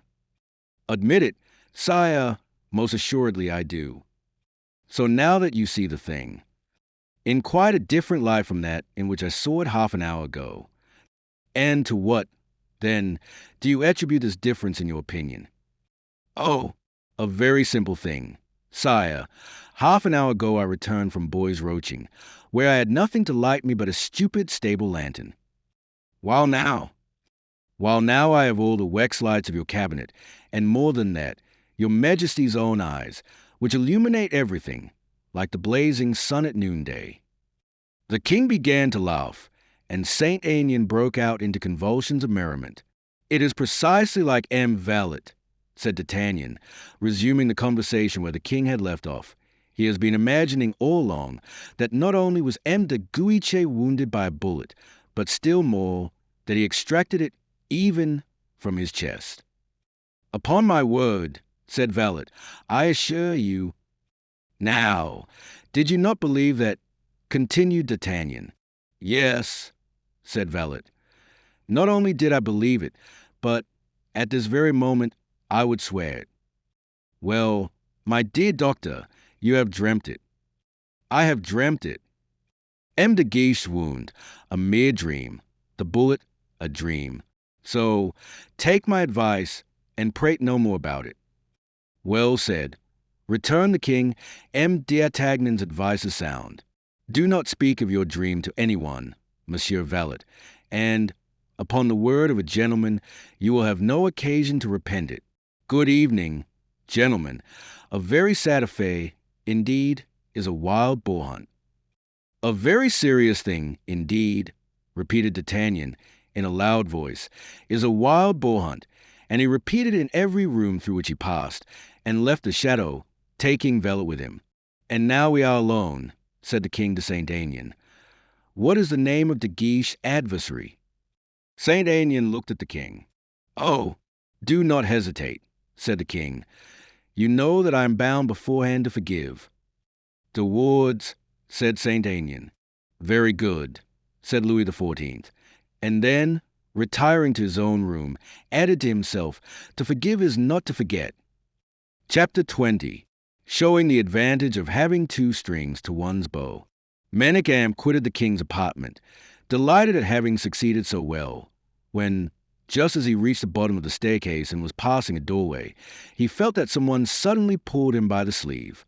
He turned round and recognized Montalais, who was waiting for him in the passage, and who, in a very mysterious manner, with a body bent forward and in a low tone of voice, said to him, "Follow me, monsieur, and without any delay, if you please." "Where to, mademoiselle?" inquired Manicamp. "In the first place, a true knight would not have asked such a question, but would have followed me without requiring any explanation." "Well, mademoiselle, I am quite ready to conduct myself as a true knight." "No, it is too late, and you cannot take the credit of it. We are going to madame's apartment, so come at once." Ah, said Manicamp. "Lead on, then."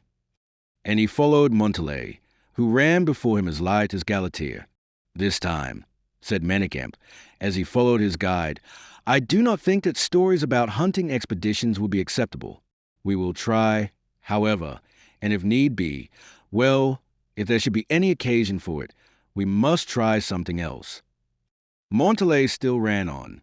How fatiguing it is, thought Manicamp, to have need of one's head and legs at the same time. At last, however, they arrived. Madame had just finished undressing, and was in a most elegant déshabillé, but it must be understood that she had changed her dress before she had any idea of being subjected to the emotions now agitating her. She was waiting with the most restless impatience, and Montalais and Manicamp found her standing near the door. At the sound of their approaching footsteps, Madame came forward to meet them. "Ah," she said, "at last." "Here is M. Manicamp," replied Montalais. Manicamp bowed with the greatest respect. Madame signed to Montalais to withdraw, and she immediately obeyed. Madame followed her with the eyes, in silence, until the door closed behind her, and then, turning towards Manicamp, said, "What is the matter, and is it true, as I am told, Monsieur de Manicamp, that some one is lying wounded in the chateau?" "Yes, madame, unfortunately so, Monsieur de Guiche." "Yes, Monsieur de Guiche," repeated the princess. "I had, in fact, heard it rumored, but not confirmed. And so, in truth, it is Monsieur de Guiche who has been thus unfortunate?" "M. de Guiche himself, madame."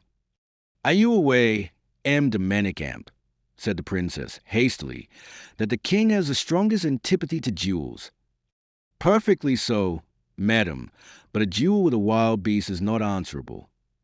"Oh, you will not insult me by supposing that I credit the absurd fable, with what object I cannot tell, respecting M. de Guiche having been wounded by a wild boar. No, monsieur, the real truth is known, and, in addition to the inconvenience of his wound, M. de Guiche runs the risk of losing his liberty if not his life." "Alas, madam, I am well aware of that, but what is to be done?" "You have seen the king?" "Yes, madam." "What did you say to him?" "I told him how M. de Guiche went to the chase, and how a wild boar rushed forth out of the boy's roaching, how M. de Guiche fired at it, and how, in fact, the furious brute dashed at de Guiche, killed his horse, and grievously wounded himself." "And the king believed that?" "Implicitly." "Oh, you surprise me, Monsieur de Manicamp. You surprise me very much." And Madame walked up and down the room, casting a searching look from time to time at Manicamp, who remained motionless and impassible in the same place. At last she stopped. "And yet," she said, "every one here seems unanimous in giving another cause for this wound." "What cause, madam?" said Manicamp. "May I be permitted, without indiscretion, to ask your highness?" "You ask such a question. You, M. de Guiche's intimate friend, his confidant, indeed." "Oh, madam, his intimate friend, yes, confidant. No, de Guiche is a man who can keep his own secrets, who has some of his own certainly, but who never breathes a syllable about them. De Guiche is discretion itself, madam." "Very well. Then, those secrets which M. de Guiche keeps so scrupulously, I shall have the pleasure of informing you of," said the princess, almost spitefully, "for the king may possibly question you a second time, and if, on the second occasion, you were to repeat the same story to him, he possibly might not be very well satisfied with it.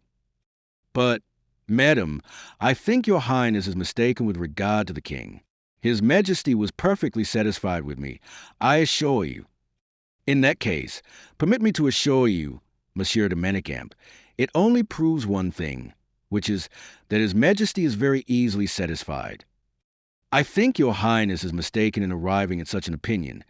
His majesty is well known not to be contented except with very good reason. And do you suppose that he will thank you for your officious falsehood when he will learn tomorrow that M. de Guiche had, on behalf of his friend M. de Bragelonne, a quarrel which ended in a hostile meeting?"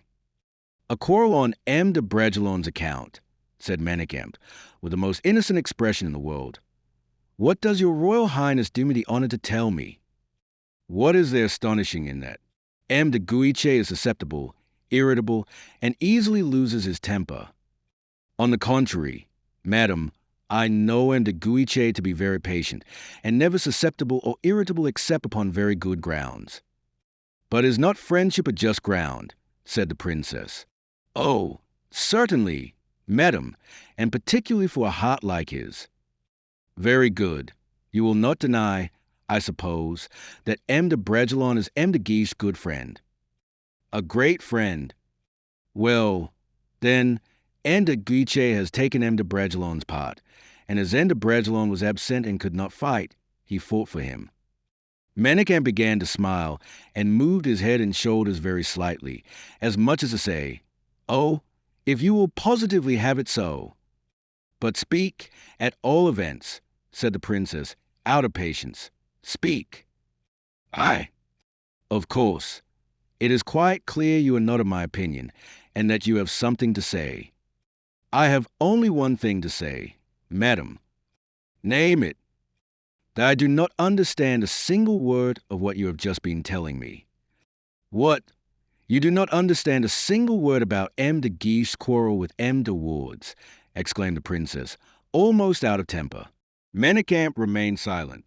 "A quarrel," she continued, "which arose out of a conversation scandalous in its tone and purport, and more or less well-founded, respecting the virtue of a certain lady."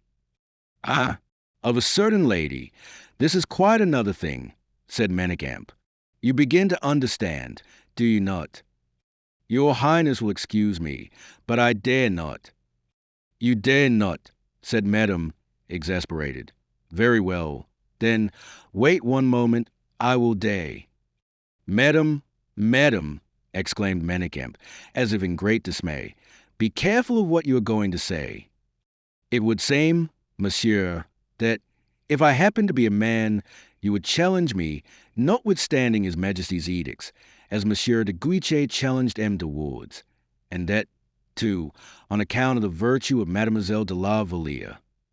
"Of Mademoiselle de la Vallière," exclaimed Manicamp, starting backwards, as if that was the very last name he expected to hear pronounced. "What makes you start in that manner, Monsieur de Manicamp?" said Madame, ironically. "Do you mean to say you would be impertinent enough to suspect that young lady's honor?" "Madame, in the whole course of this affair there has not been the slightest question of Mademoiselle de la Valliere's honor." "What? When two men have almost blown each other's brains out on a woman's behalf, Do you mean to say she has had nothing to do with the affair, and that her name has not been called in question at all?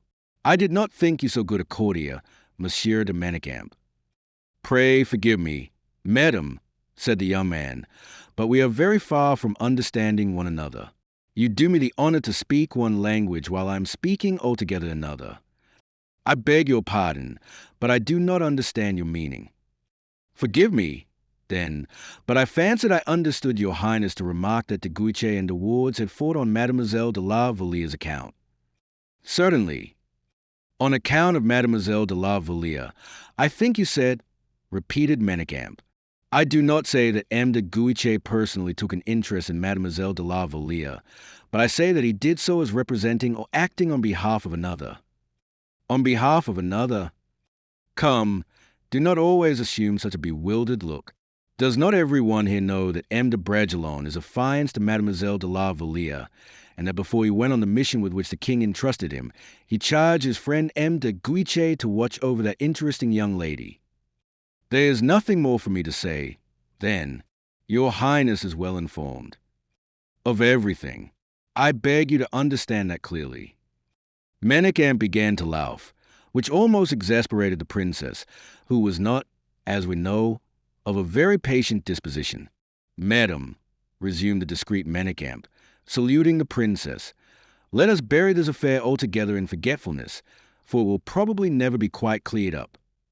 Oh, as far as that goes, there is nothing more to do, and the information is complete. The king will learn that M. de Guiche has taken up the cause of this little adventuress, who gives herself all the airs of a grand lady. He will learn that Monsieur de Bragelonne, having nominated his friend M. de Guiche his guardian in ordinary, the latter immediately fastened, as he was required to do, upon the Marquis de Wardes, who ventured to trench upon his privileges. Moreover, you cannot pretend to deny, Monsieur Manicamp, you know everything so well, that the king on his side casts a longing eye upon this famous treasure, and that he will bear no slight grudge against M. de Guiche for constituting himself its defender. Are you sufficiently well informed now, or do you require anything further? If so, speak, monsieur. No, madam, there is nothing more I wish to know. Learn, however, for you ought to know it, Monsieur de Manicamp, learn that His Majesty's indignation will be followed by terrible consequences. In princes of a similar temperament to that of His Majesty, the passion which jealousy causes sweeps down like a whirlwind, which you will temper, madam. I, exclaimed the princess, with a gesture of indescribable irony. I, and by what title, may I ask? Because you detest injustice, madam. And according to your account, then, it would be an injustice to prevent the king arranging his love affairs as he pleases. You will intercede, however, in M. de Guiche's favor. You are mad, monsieur, said the princess, in a haughty tone of voice.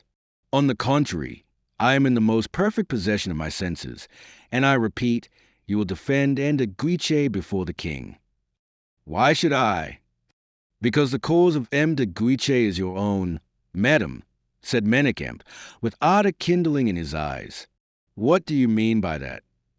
I mean, madam, that, with respect to the defense which Monsieur de Guiche undertook in M. de Bragelonne's absence, I am surprised that your highness has not detected a pretext in La Valliere's name having been brought forward. A pretext? But a pretext for what? Repeated the princess, hesitatingly, for Manicamp's steady look had just revealed something of the truth to her. I trust, madam, said the young man, I have said sufficient to induce your highness not to overwhelm before his majesty my poor friend, de Guiche, against whom all the malevolence of a party bitterly opposed to your own will now be directed. You mean, on the contrary, I suppose, that all those who have no great affection for Mademoiselle de la Vallière, and even, perhaps, a few of those who have some regard for her, will be angry with the Comte. Oh, madam, why will you push your obstinacy to such an extent, and refuse to open your ears and listen to the counsel of one whose devotion to you is unbounded? Must I expose myself to the risk of your displeasure? Am I really to be called upon to name, contrary to my own wish, the person who is the real cause of this quarrel? The person, said madam, blushing. Must I? continued Manicamp, tell you how poor de Guiche became irritated, furious, exasperated beyond all control at the different rumors now being circulated about this person? Must I, if you persist in this willful blindness, and if respect should continue to prevent me naming her, must I repeat, recall to your recollection the various scenes which Monsieur had with the Duke of Buckingham, and the insinuations which were reported respecting the Duke's exile? Must I remind you of the anxious care the Comte always took in his efforts to please, to protect that person for whom alone he lives, for whom alone he breathes? Well, I will do so, and when I shall have made you recall all the particulars I refer to, you will perhaps understand how it happened that the Comte, having lost all control over himself, and having been for some time past almost harassed to death by the wards, became, at the first disrespectful expression which the latter pronounced respecting the person in question, inflamed with passion, and panted only for an opportunity of avenging the affront. The princess concealed her face with her hands. "Monsieur, monsieur," she exclaimed, "do you know what you are saying, and to whom you are speaking?" "And so, madam," pursued Manicamp, as if he had not heard the exclamations of the princess, "nothing will astonish you any longer, neither the Comte's ardor in seeking the quarrel, nor his wonderful address in transferring it to a quarter foreign to your own personal interests. That latter circumstance was, indeed, a marvelous instance of tact and perfect coolness, and if the person in whose behalf the Comte so fought and shed his blood does, in reality, owe some gratitude to the poor wounded sufferer, it is not on account of the blood he has shed, or the agony he has suffered, but for the steps he has taken to preserve from comment or reflection an honor which is more precious to him than his own." "Oh," cried Madame, as if she had been alone, "is it possible the quarrel was on my account?" Manicamp felt he could now breathe for a moment, and gallantly had he won the right to do so. Madame, on her side, remained for some time plunged in a painful reverie. Her agitation could be seen by a quick respiration, by her drooping eyelids, by the frequency with which she pressed her hand upon her heart. But in her, coquetry was not so much a passive quality as, on the contrary, a fire which sought for fuel to maintain itself, finding anywhere and everywhere what it required. "If it be as you assert," she said, "the Comte will have obliged two persons at the same time, for Monsieur de Bragelonne also owes a deep debt of gratitude to de Guiche, and with far greater reason, indeed, because everywhere, and on every occasion, Mademoiselle de la Vallière will be regarded as having been defended by this generous champion." Manicamp perceived that there still remained some lingering doubt in the princess's heart. "A truly admirable service, indeed," he said, "is the one he has rendered to Mademoiselle de la Vallière. A truly admirable service to M. de Bragelonne. The duel has created a sensation which, in some respects, casts additional suspicion upon that young girl, a sensation, indeed, which will embroil her with the Vicomte. The consequence is that de Wardes' pistol bullet has had three results instead of one. It destroys at the same time the honor of a woman, the happiness of a man, and, perhaps, it has wounded to death one of the best gentlemen in France. Oh, madam, your logic is cold, even calculating. It always condemns. It never absolves." Manicamp's concluding words scattered to the winds the last doubt which lingered, not in Madame's heart, but in her mind. She was no longer a princess full of scruples, nor a woman with her every turning suspicions, but one whose heart has just felt the mortal chill of a wound. "Wounded to death," she murmured, in a faltering voice. "Oh, Monsieur de Manicamp, did you not say, wounded to death?" Manicamp returned no other answer than a deep sigh. "And so you said that the Comte is dangerously wounded," continued the princess. "Yes, madam, one of his hands is shattered, and he has a bullet lodged in his breast." "Gracious heavens," resumed the princess, with a feverish excitement, "this is horrible. Monsieur de Manicamp, a hand shattered, do you say, and a bullet in his breast? And that coward, that wretch, that assassin, de Wardes, did it." Manicamp seemed overcome by a violent emotion. He had, in fact, displayed no little energy in the latter part of his speech. As for Madame, she entirely threw aside all regard for the formal observances of propriety society imposes. For when, with her Passion spoke in accents either of anger or sympathy. Nothing could restrain her impulses. Madame approached Manicamp, who had subsided in a chair, as if his grief were a sufficiently powerful excuse for his infraction of the laws of etiquette. "Monsieur," she said, seizing him by the hand, "be frank with me." Manicamp looked up. "Is M. de Guiche in danger of death?" "Doubly so, madam," he replied. "In the first place on account of the hemorrhage which has taken place, an artery having been injured in the hand, and next, in consequence of the wound in his breast, which may, the doctor is afraid, at least, have injured some vital part. He may die.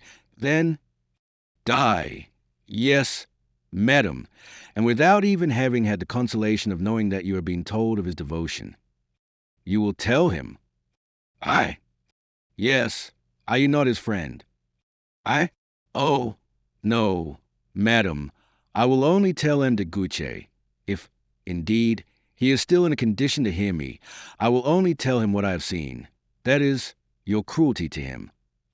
"Oh, monsieur, you will not be guilty of such barbarity." "Indeed, madam, I shall speak the truth, for nature is very energetic in a man of his age. The physicians are clever men, and if, by chance, the poor comte should survive his wound, I should not wish him to die of a wound of the heart after surviving one of the body." Manicamp rose, and with an expression of profoundest respect, seemed to be desirous of taking leave. "At least, monsieur," said madame, stopping him with almost a suppliant air, "you will be kind enough to tell me in what state your wounded friend is, and who is the physician who attends him." "As regards the state he is in, madam, he is seriously ill. His physician is M. Vallet, His Majesty's private medical attendant. M. Vallet is moreover assisted by a professional friend, to whose house M. de Guiche has been carried." "What? He is not in the chateau?" said madame. "Alas, madam, the poor fellow was so ill that he could not even be conveyed thither." "Give me the address, monsieur," said the princess, hurriedly. "I will send to inquire after him. Rue du Feu, a brick-built house, with white outside blinds. The doctor's name is on the door. You are returning to your wounded friend, Monsieur de Manicamp?" "Yes, madam." "You will be able, then, to do me a service. I am at your highness's orders. Do what you intended to do. Return to M. de Guiche. Send away all those whom you may find there, and have the kindness yourself to go away too." "Madam, let us waste no time in useless explanations. Accept the fact as I present it to you. See nothing in it beyond what is really there, and ask nothing further than what I tell you. I am going to send one of my ladies, perhaps two, because it is now getting late. I do not wish them to see you, or rather I do not wish you to see them. These are scruples you can understand. You particularly, Monsieur de Manicamp, who seem capable of divining so much." "Oh, madam, perfectly. I can even do better still. I will proceed, or rather walk, in advance of your attendants. It will, at the same time, be the means of showing them the way more accurately, and of protecting them, if occasion arises, though there is no probability of their needing protection. And, by this means, then, they would be sure of entering without difficulty, would they not?" "Certainly, madam, for as I should be the first to pass, I thus remove any difficulties that might chance to be in the way." "Very well. Go, Monsieur de Manicamp, and wait at the bottom of the staircase." "I go at once." "Madam." "Stay." Manicamp paused. "When you hear the footsteps of two women descending the stairs, go out, and, without once turning round, take the road which leads to where the poor count is lying. But if, by any mischance, two other persons were to descend, and I were to be mistaken, you will hear one of the two clap her hands together softly. Go." Manicamp turned round, bowed once more, and left the room, his heart overflowing with joy. In fact, he knew very well that the presence of Madame herself would be the best balm to apply to his friend's wounds. A quarter of an hour had hardly elapsed when he heard the sound of a door open softly and close with like precaution. He listened to the light footfalls gliding down the staircase, and then heard the signal agreed upon. He immediately went out, and, faithful to his promise, bent his way, without once turning his head, through the streets of Fontainebleau towards the doctor's dwelling. Chapter 21. M. Melicorne, the keeper of the records of France. Two women, their figures completely concealed by their mantles, and whose masks effectually hid the upper portion of their faces, timidly followed Manicamp's steps. On the first floor, behind curtains of red damask, the soft light of a lamp placed upon a low table faintly illumined the room, at the other extremity of which, on a large bedstead supported by spiral columns, around which curtains of the same color as those which deadened the rays of a lamp had been closely drawn, lay de Guiche, his head supported by pillows, his eyes looking as if the mists of death were gathering. His long black hair, scattered over the pillow, set off the young man's hollow temples. It was easy to see that fever was the chief tenant of the chamber. De Guiche was dreaming. His wandering mind was pursuing, through gloom and mystery, one of those wild creations delirium engenders. 2 or 3 drops of blood, still liquid, stained the floor. Manicamp hurriedly ran up the stairs, but paused at the threshold of the door, looked into the room, and seeing that everything was perfectly quiet, he advanced towards the foot of a large leathern armchair, a specimen of furniture of the reign of Henry IV, and seeing that the nurse, as a matter of course, had dropped off to sleep, he awoke her and begged her to pass into the adjoining room. Then, standing by the side of the bed, he remained for a moment deliberating whether it would be better to awaken Guiche in order to acquaint him with the good news. But, as he began to hear behind the door the rustling of silk dresses and the hurried breathing of his 2 companions, and as he already saw that the curtains screening the doorway seemed on the point of being impatiently drawn aside, he passed round the bed and followed the nurse into the next room. As soon as he had disappeared, the curtain was raised, and his 2 female companions entered the room he had just left. The one who entered first made a gesture to her companion, which riveted her to the spot where she stood, close to the door, and then resolutely advanced towards the bed, drew back the curtains along the iron rod, and threw them in thick folds behind the head of the bed. She gazed upon the Comte's pallid face, remarked his right hand enveloped in linen whose dazzling whiteness was emphasized by the counterpane patterned with dark leaves thrown across the couch. She shuddered as she saw a stain of blood growing larger and larger upon the bandages. The young man's breast was uncovered, as though for the cool night air to assist his respiration. A narrow bandage fastened the dressings of the wound, around which a purplish circle of extravasated blood was gradually increasing in size. A deep sigh broke from her lips. She leaned against one of the columns of the bed and gazed, through the apertures in her mask, upon the harrowing spectacle before her. A hoarse harsh groan passed like a death rattle through the Comte's clenched teeth. The masked lady seized his left hand, which scorched like burning coals. But at the very moment she placed her icy hand upon it, the action of the cold was such that de Guiche opened his eyes, and by a look in which revived intelligence was dawning, seemed as though struggling back again into existence. The first thing upon which he fixed his gaze was his phantom standing erect by his bedside. At that sight, his eyes became dilated, but without any appearance of consciousness in them. The lady thereupon made a sign to her companion, who had remained at the door, and in all probability the latter had already received a lesson, for in a clear tone of voice, and without any hesitation whatever, she pronounced these words: "Monsieur le Comte, Her Royal Highness, Madam, is desirous of knowing how you are able to bear your wound, and to express to you, by my lips, her great regret at seeing you suffer." As she pronounced the word Madam, Guiche started. He had not as yet remarked the person to whom the voice belonged, and he naturally turned towards the direction whence it proceeded. But, as he felt the cold hand still resting on his own, he again turned towards a motionless figure beside him. "Was it you who spoke, Madam?" he asked, in a weak voice. "Or is there another person beside you in the room?" "Yes," replied the figure, in an almost unintelligible voice, as she bent down her head. "Well," said the wounded man, with a great effort, "I thank you. Tell Madam that I no longer regret to die, since she has remembered me."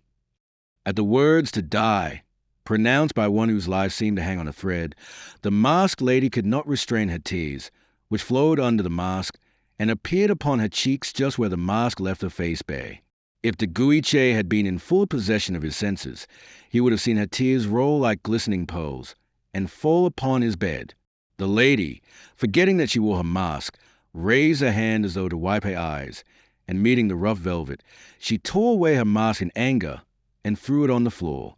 At the unexpected apparition before him, which seemed to issue from a cloud, the Guiche uttered a cry and stretched his arms towards her, but every word perished on his lips, and his strength seemed utterly abandoning him.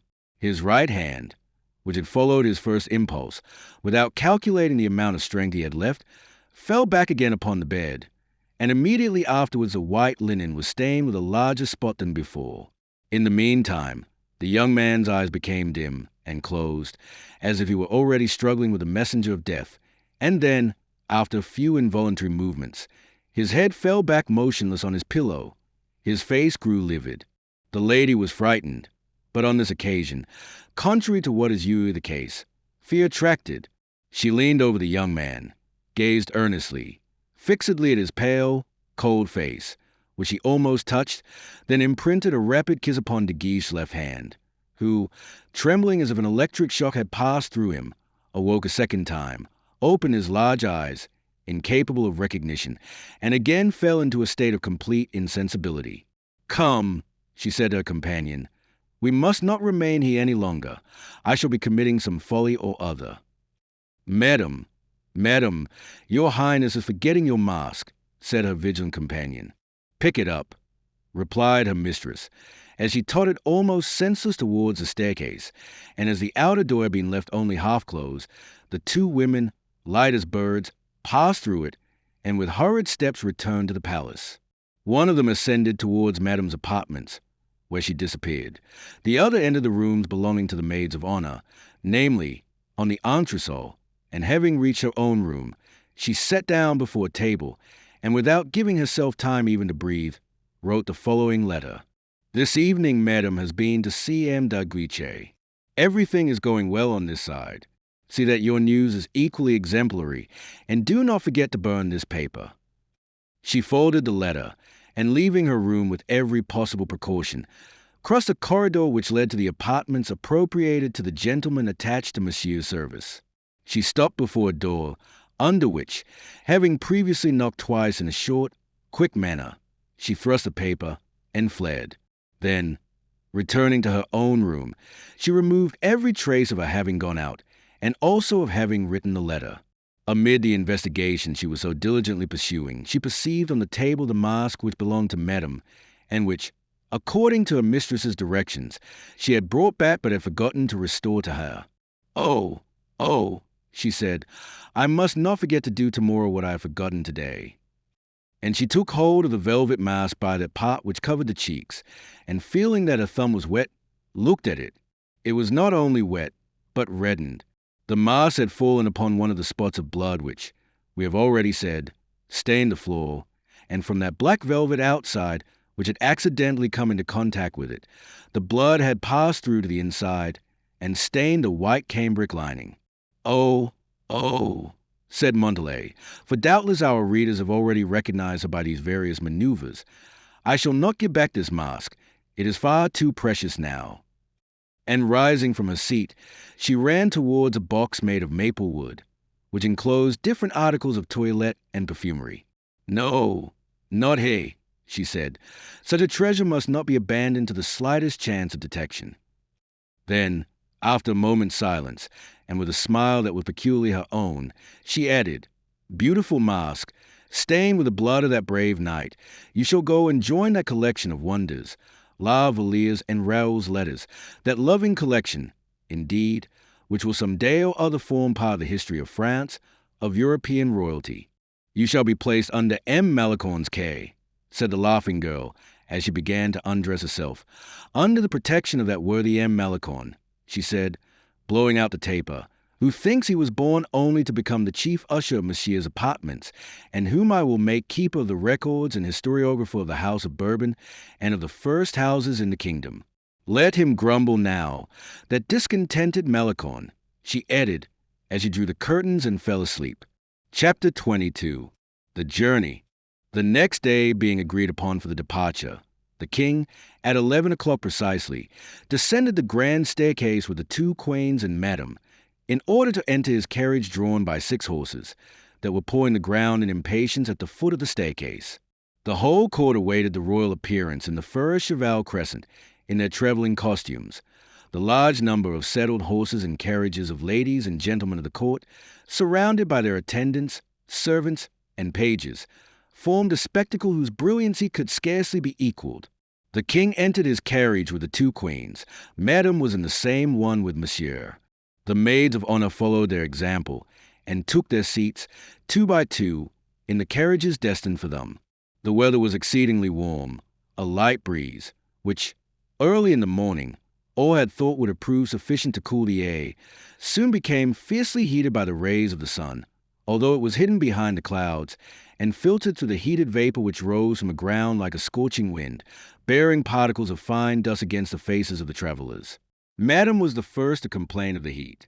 Monsieur's only reply was to throw himself back in the carriage as though about to faint, and to inundate himself with scents and perfumes, uttering the deepest sighs all the while, whereupon Madame said to him, with a most amiable expression, "Really, Monsieur, I fancied that you would have been polite enough, on account of the terrible heat, to have left me my carriage to myself, and to have performed the journey yourself on horseback." "Ride on horseback," cried the prince, with an accent of dismay which showed how little idea he had of adopting this unnatural advice. "You cannot suppose such a thing, madam. My skin would peel off if I were to expose myself to such a burning breeze as this." Madame began to laugh. "You can take my parasol," she said. "But the trouble of holding it," replied Monsieur, with the greatest coolness. "Besides, I have no horse." "What, no horse?" replied the princess, who, if she did not secure the solitude she required, at least obtained the amusement of teasing. "No horse. You are mistaken, Monsieur, for I see your favorite bay out yonder." "My bay horse!" exclaimed the prince, attempting to lean forward to look out of the door. But the movement he was obliged to make cost him so much trouble that he soon hastened to resume his immobility. "Yes," said Madame, "your horse, led by Anne de Malicorne." "Poor beast," replied the prince, "how warm it must be." And with these words he closed his eyes, like a man on the point of death. Madame, on her side, reclined indolently in the other corner of the carriage, and closed her eyes also, not, however, to sleep, but to think more at her ease. In the meantime the king, seated in the front seat of his carriage, the back of which he had yielded up to the 2 queens, was a prey to that feverish contrariety experienced by anxious lovers, who, without being able to quench their ardent thirst, are ceaselessly desirous of seeing the loved object, and then go away partially satisfied, without perceiving they have acquired a more insatiable thirst than ever. The king, whose carriage headed the procession, could not from the place he occupied perceive the carriages of the ladies and maids of honor, which followed in a line behind it.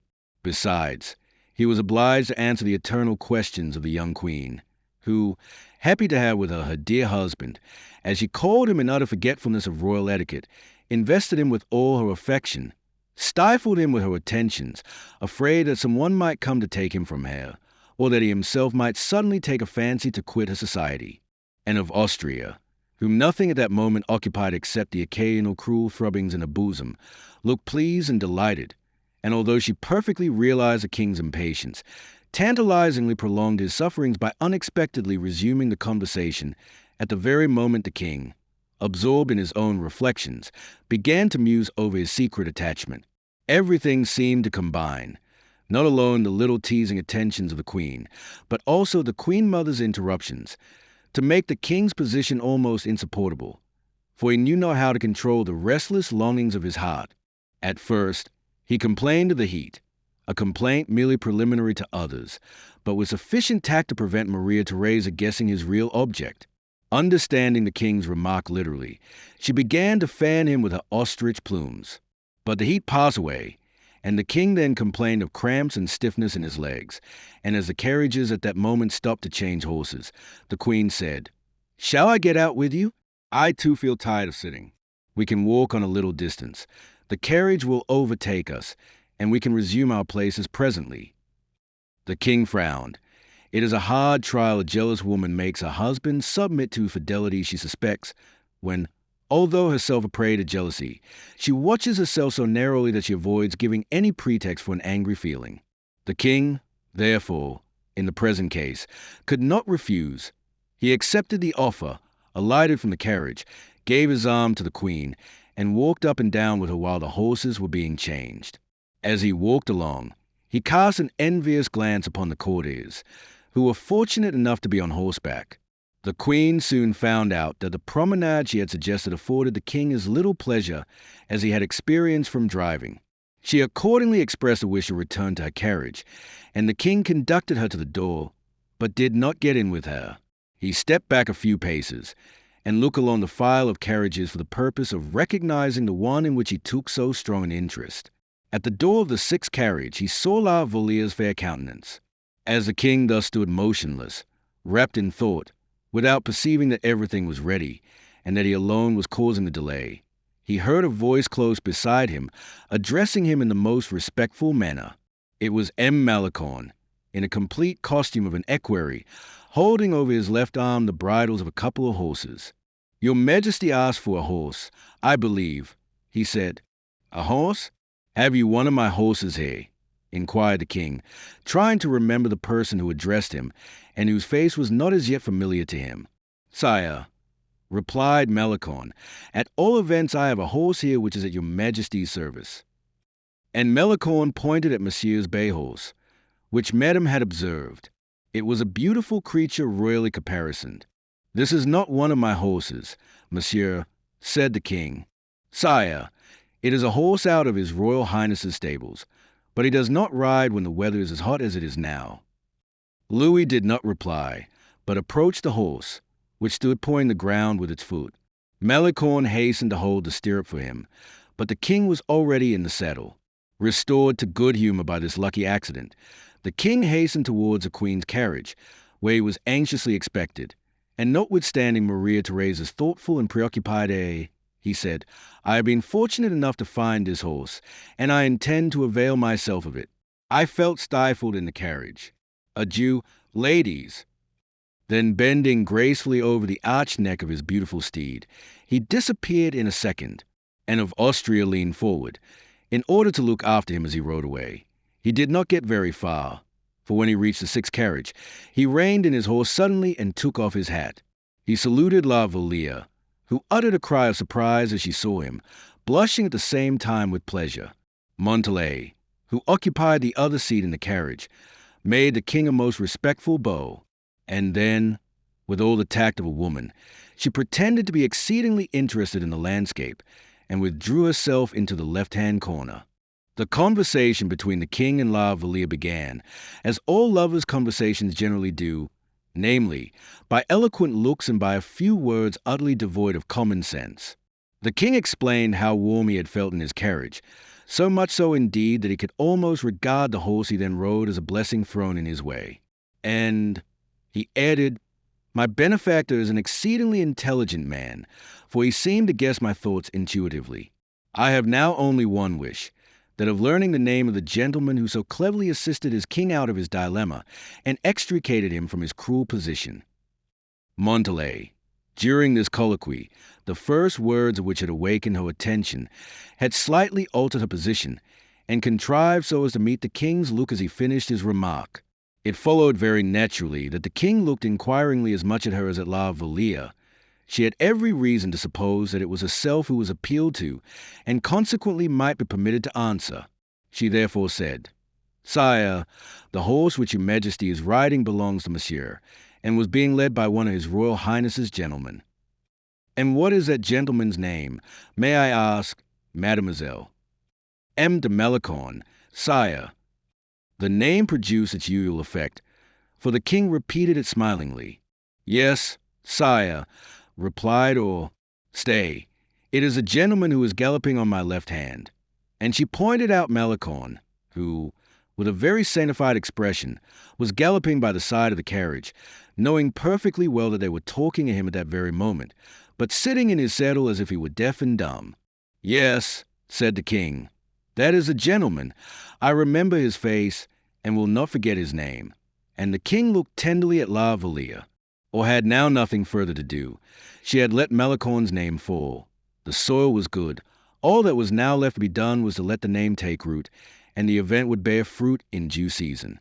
She consequently threw herself back in a corner, feeling perfectly justified in making as many agreeable signs of recognition as she liked to Malicorne, since the latter had had the happiness of pleasing the king. As will readily be believed, Mondelez was not mistaken, and Malicorne, with his quick ear and his sly look, seemed to interpret a remark as all goes on well, the whole being accompanied by a pantomimic action, which he fancied conveyed something resembling a kiss. "Alas, mademoiselle," said the king, after a moment's pause, "the liberty and freedom of the country is soon about to cease. Your attendance on madame will be more strictly enforced, and we shall see each other no more." "Your Majesty is too much attached to madame," replied Louise, "not to come and see her very frequently, and whenever your Majesty may chance to pass across the apartments." "Ow!" said the king, in a tender voice, which was gradually lowered in its tone. "To perceive is not to see, and yet it seems that it will be quite sufficient for you." Louise did not answer a syllable. A sigh filled her heart almost to bursting, but she stifled it. "You exercise a great control over yourself," said the king to Louise, who smiled upon him with a melancholy expression. "Exert the strength you have in loving fondly," he continued, "and I will bless heaven for having bestowed it on you." La Vallière still remained silent, but raised her eyes, brimful of affection, toward the king. Louis, as if overcome by this burning glance, passed his hand across his forehead, and pressing the sides of his horse with his knees, made him bound several paces forward. La Vallière, leaning back in her carriage, with her eyes half closed, gazed fixedly upon the king, whose plumes were floating in the air. She could not but admire his graceful carriage, his delicate and nervous limbs which pressed his horse's sides, and the regular outline of his features, which his beautiful curling hair set off to great advantage, revealing occasionally his small and well-formed ear. In fact, the poor girl was in love, and she reveled in her innocent affection. In a few moments the king was again by her side.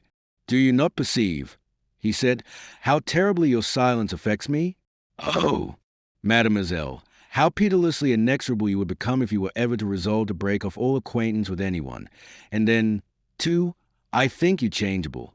In fact, I dread this deep affection which fills my whole being." "Oh, sire, you are mistaken," said La Vallière. "If ever I love, it will be for all my life." "If you love, you say," exclaimed the king. "You do not love now, then—" She hid her face in her hands. "You see," said the king, "that I am right in accusing you. You must admit you are changeable, capricious, a coquette, perhaps." "Oh, no, sire, be perfectly satisfied as to that. No, I say again, no, no. Promise me, then, that to me you will always be the same. Oh, always, sire. That you will never show any of that severity which would break my heart, none of that fickleness of manner which would be worse than death to me." "Oh, no, no. Very well, then, but listen. I like promises. I like to place under the guarantee of an oath, under the protection of heaven, in fact, everything which interests my heart and my affections. Promise me, or rather swear to me, that if in the life we are about to commence, a life which will be full of sacrifice, mystery, anxiety, disappointment, and misunderstanding, swear to me that if we should in any way deceive or misunderstand each other, or should judge each other unjustly, for that indeed would be criminal in love such as ours, swear to me, Louise." She trembled with agitation to the very depths of her heart. It was the first time she had heard her name pronounced in that manner by her royal lover. As for the king, taking off his glove and placing his hand within the carriage, he continued, "Swear that never in all our quarrels will we allow one night even to pass by, if any misunderstanding should arise between us, without a visit, or at least a message, from either, in order to convey consolation and repose to the other."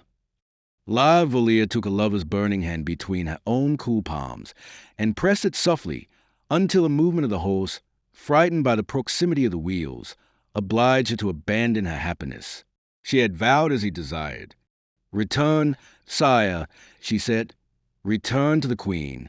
I foresee a storm yonder, which threatens my peace of mind and yours. Louis obeyed, saluted Mademoiselle de Montalais, and set off at a gallop to rejoin the queen. As he passed Monsieur's carriage, he observed that he was fast asleep, although Madame, on her part, was wide awake. As the king passed her, she said, "What a beautiful horse!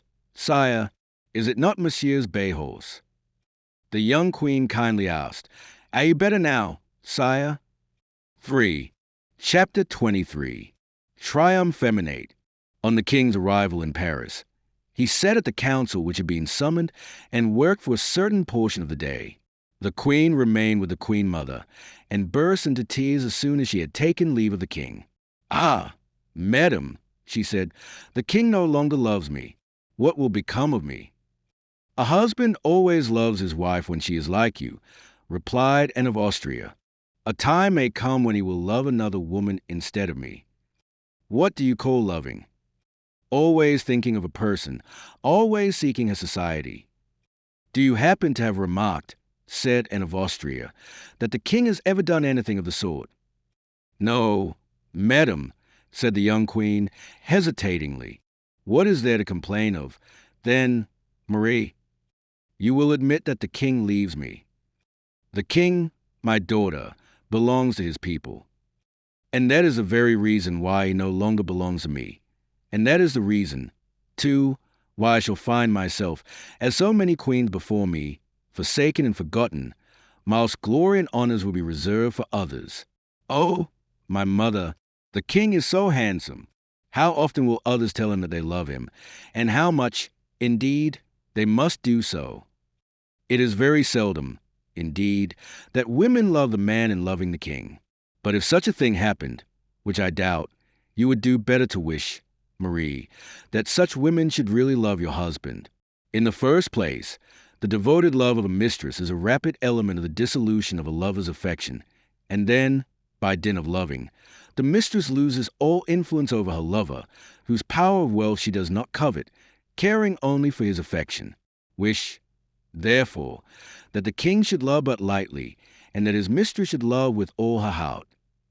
Oh, my mother, what power may not a deep affection exercise over him? And yet you say you are resigned. Quite true, quite true. I speak absurdly. There is a feeling of anguish, however, which I can never control.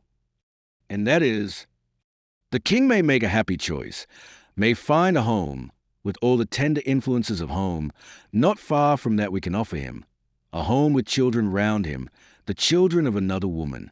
Oh, madam, I should die if I were but to see the king's children. Marie, replied the queen mother with a smile, and she took the young queen's hand in her own. Remember what I am going to say, and let it always be a consolation to you. The king cannot have a dauphin without you. With this remark, the queen mother quitted her daughter-in-law in order to meet Madame, whose arrival in the grand cabinet had just been announced by one of the pages. Madame had scarcely taken time to change her dress. Her face revealed her agitation, which betrayed a plan, the execution of which occupied, while the result disturbed, her mind. "I came to ascertain," she said, "if your majesties are suffering any fatigue from our journey." "None at all," said the queen mother. "A little," replied Maria Theresa. "I have suffered from annoyance more than anything else," said Madame. "How is that?" inquired Anne of Austria. "The fatigue the king undergoes in riding about on horseback. That does the king good." "And it was I who advised him," said Maria Theresa, turning pale. Madame said not a word in reply, but one of those smiles which are peculiarly her own flitted for a moment across her lips without passing over the rest of her face. Then, immediately changing the conversation, she continued, "We shall find Paris precisely the Paris we quitted, the same intrigues, plots, and flirtations going on." "Intrigues? What intrigues do you allude to?" inquired the queen mother. "People are talking a good deal about M. Fouquet and Madame Plessis Bellier, who makes up the number to about 10,000, replied the queen mother. "But what are the plots you speak of?" "We have It seems certain misunderstandings with Holland to settle. What about? Monsieur has been telling me the story of the medals. Oh! Exclaimed the young queen. You mean those medals struck in Holland, on which a cloud is seen passing across the sun, which is a king's device. You are wrong in calling that a plot. It is an insult, but so contemptible that the king can well despise it, replied the queen mother. Well, what are the flirtations which I alluded to? Do you mean that of Madame d'Olonne? No, nearer ourselves than that. Casa de Ustid, murmured the queen mother, and without moving her lips, in a daughter-in-law's ear, without being overheard by Madame, who thus continued, You know the terrible news? For, oh, yes, M. de Guiche wound. And you attribute it, I suppose, as every one else does, to an accident which happened to him while hunting. Yes, of course, said both the queens together, their interest awakened. Madame drew closer to them, as she said, in a low tone of voice, It was a duel. Ow, said Anne of Austria, in a severe tone, for, in her ears, the word duel, which had been forbidden in France all the time she reigned over it, had a strange sound. A most deplorable duel, which has nearly cost Monsieur 2 of his best friends, and the king 2 of his best servants. What was the cause of the duel? Inquired the young queen, animated by a secret instinct. Flirtation, repeated Madame triumphantly. The gentlemen in question were conversing about the virtue of a particular lady belonging to the court. One of them thought that Pallas was a very second-rate person compared to her. The other pretended that the lady in question was an imitation of Venus alluring Mars, and thereupon the two gentlemen fought as fiercely as Hector and Achilles. Venus alluring Mars, said the young queen in a low tone of voice, without venturing to examine into the allegory very deeply. Who is the lady? Inquired Anne of Austria abruptly. You said, I believe, she was one of the ladies of honor. Did I say so? Replied Madame. Yes, at least I thought I heard you mention it. Are you not aware that such a woman is of ill omen to a royal house? Is it not Mademoiselle de la Vallière? Said the queen mother. Yes, indeed, that plain-looking creature. I thought she was affianced to a gentleman who certainly is not, at least so I have heard, either M. de Guiche or M. de Wardes. Very possibly, Madame. The young queen took up a piece of tapestry and began to broider with an affectation of tranquility her trembling fingers contradicted. What were you saying about Venus and Mars? Pursued the queen mother. Is there Mars also? She boasts of that being the case. Did you say she boasts of it? That was the cause of the duel. And M. de Guiche upheld the cause of Mars. Yes, certainly, like the devoted servant he is. The devoted servant of whom? Exclaimed the young queen, forgetting her reserve and allowing her jealous feeling to escape. Mars, not to be defended except at the expense of Venus, replied Madame. M. de Guiche maintained the perfect innocence of Mars, and no doubt affirmed that it was all a mere boast. And M. de Wardes, said Anne of Austria, quietly, spread the report that Venus was within her rights, I suppose. Oh, de Wardes, thought Madame, you shall pay dearly for the wound you have given that noblest, best of men. And she began to attack de Wardes with the greatest bitterness, thus discharging her own and de Guiche's debt, with the assurance that she was working the future ruin of her enemy. She said so much, in fact, that had Manicamp been there, he would have regretted he had shown such firm regard for his friend, inasmuch as it resulted in the ruin of his unfortunate foe. I see nothing in the whole affair but one cause of mischief, and that is La Vallière herself, said the queen mother. The young queen resumed her work with perfect indifference of manner, while Madame listened eagerly. I do not yet quite understand what you said just now about the danger of coquetry, resumed Anne of Austria.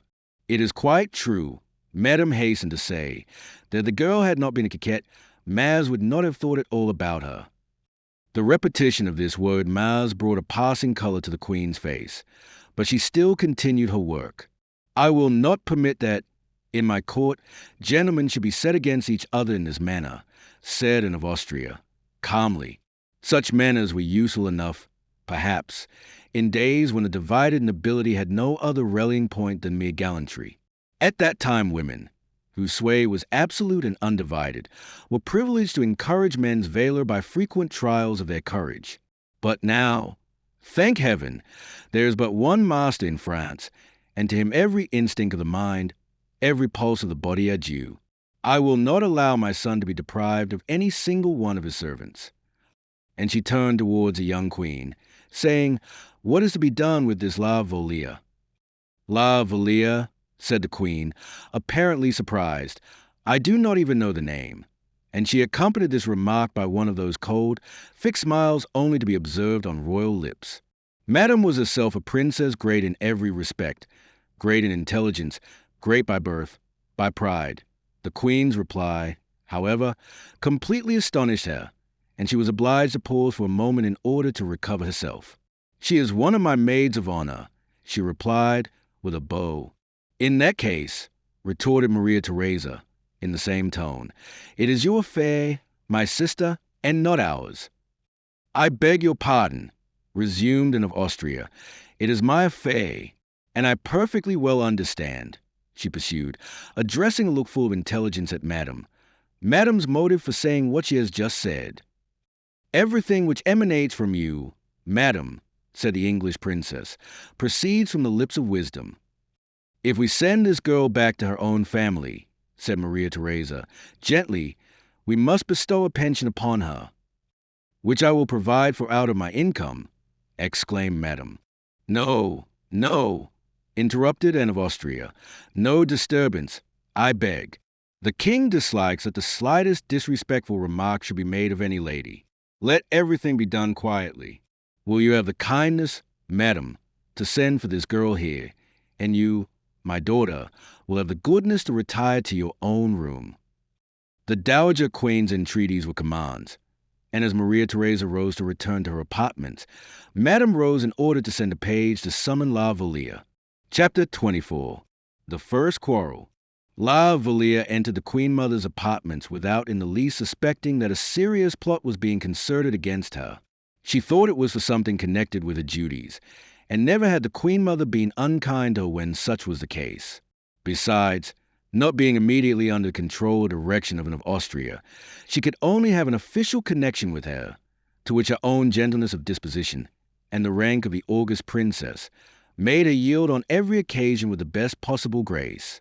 She therefore advanced towards the Queen Mother with that soft and gentle smile which constituted her principal charm, and as she did not approach sufficiently close, Anne of Austria signed to her to come nearer.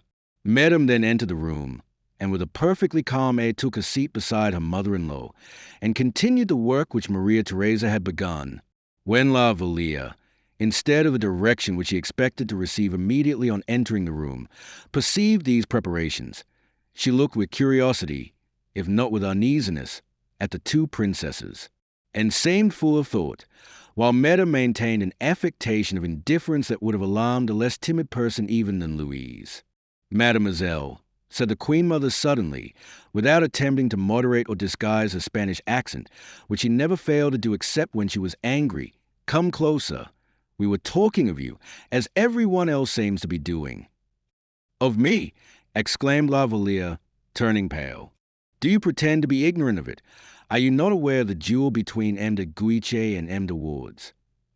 "Oh, Madame, I heard of it yesterday," said La Vallière, clasping her hands together. "And did you not foresee this quarrel?" "Why should I, Madame?" "Because two men never fight without a motive, and because you must be aware of the motive which awakened the animosity of the two in question." "I am perfectly ignorant of it, Madame. A persevering denial is a very commonplace mode of defense, and you, who have great pretensions to be witty and clever, ought to avoid commonplaces. What else have you to say?" "Oh, Madame, your Majesty terrifies me with your cold severity of manner, but I do not understand how I could have incurred your displeasure, or in what respect people concern themselves about me." "Then I will tell you. M. de Guiche has been obliged to undertake your defense." "My defense?" "Yes. He is a gallant knight, and beautiful adventuresses like to see brave knights couch lances in their honor. But, for my part, I hate fields of battle, and above all I hate adventures, and take my remark as you please. La Vallière sank at the queen's feet, who turned her back upon her. She stretched out her hands towards Madame, who laughed in her face. A feeling of pride made her rise to her feet. I beg your majesty to tell me what is the crime I'm accused of. I can claim this at your hands, and I see I'm condemned before I'm even permitted to justify myself. Ay, indeed, cried Anne of Austria. Listen to her beautiful phrases, madam, and to her fine sentiments. She is an inexhaustible well of tenderness and heroic expressions.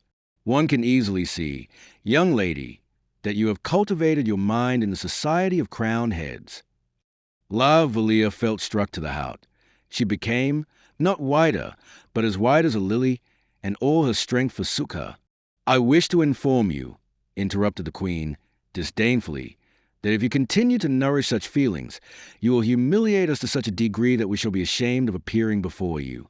Be simple in your manners. By the by, I am informed that you are affianced. Is it the case?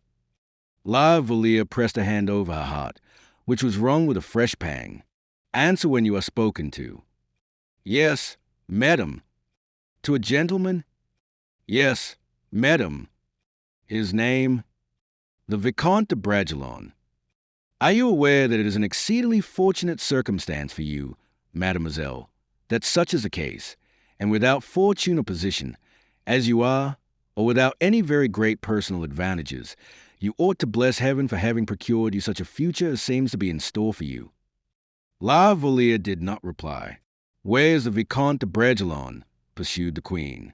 In England, said Madame, where the report of this young lady's success will not fail to reach him. Oh, heaven! Murmured La Vallière in despair. Very well, mademoiselle, said Anne of Austria. We will get this young gentleman to return, and send you away somewhere with him. If you are of a different opinion, for girls have strange views and fancies at times, trust in me, I will put you in a proper path again. I have done as much for girls who are not as good as you are, probably. La Vallière ceased to hear the queen, who pitilessly added, I will send you somewhere, by yourself, where you will be able to indulge in a little serious reflection. Reflection calms the ardor of the blood, and swallows up the illusions of youth. I suppose you understand what I have been saying. Madam, not a word. I am innocent of everything your majesty supposes. Oh, madam, you are a witness of my despair. I respect your majesty so much. It would be far better not to respect me at all, said the queen, with a chilling irony of manner. It would be far better if you were not innocent. Do you presume to suppose that I should be satisfied simply to leave you unpunished if you had committed the fault? Oh, madam, you are killing me. No acting, if you please, or I will precipitate the denouement of this play. Leave the room, return to your own apartment, and I trust my lesson may be of service to you. Madam, said La Vallière to the Duchess d'Orléans, whose hand she seized in her own, do you, who are so good, intercede for me? I, replied the latter, with an insulting joy. Mademoiselle, you think nothing of the kind, and with a rude, hasty gesture she repulsed the young girl's grasp. La Vallière, instead of giving way, as from her extreme pallor and her tears the two princesses possibly expected, suddenly resumed her calm and dignified air. She bowed profoundly and left the room. Well, said Anne of Austria to Madame, do you think she will begin again? I always suspect those gentle, patient characters, replied Madame. Nothing is more full of courage than a patient heart, nothing more self-reliant than a gentle spirit. I feel I may almost venture to assure you she will think twice before she looks at the godmother again. So long as she does not obtain the protection of his buckler, I do not care, retorted Madame. A proud, defiant look of the Queen Mother was the reply to this objection, which was by no means deficient in finesse, and both of them, almost sure of their victory, went to look for Maria Theresa, who had been waiting for them with impatience. It was about 6:30 in the evening, and the king had just partaken of refreshment.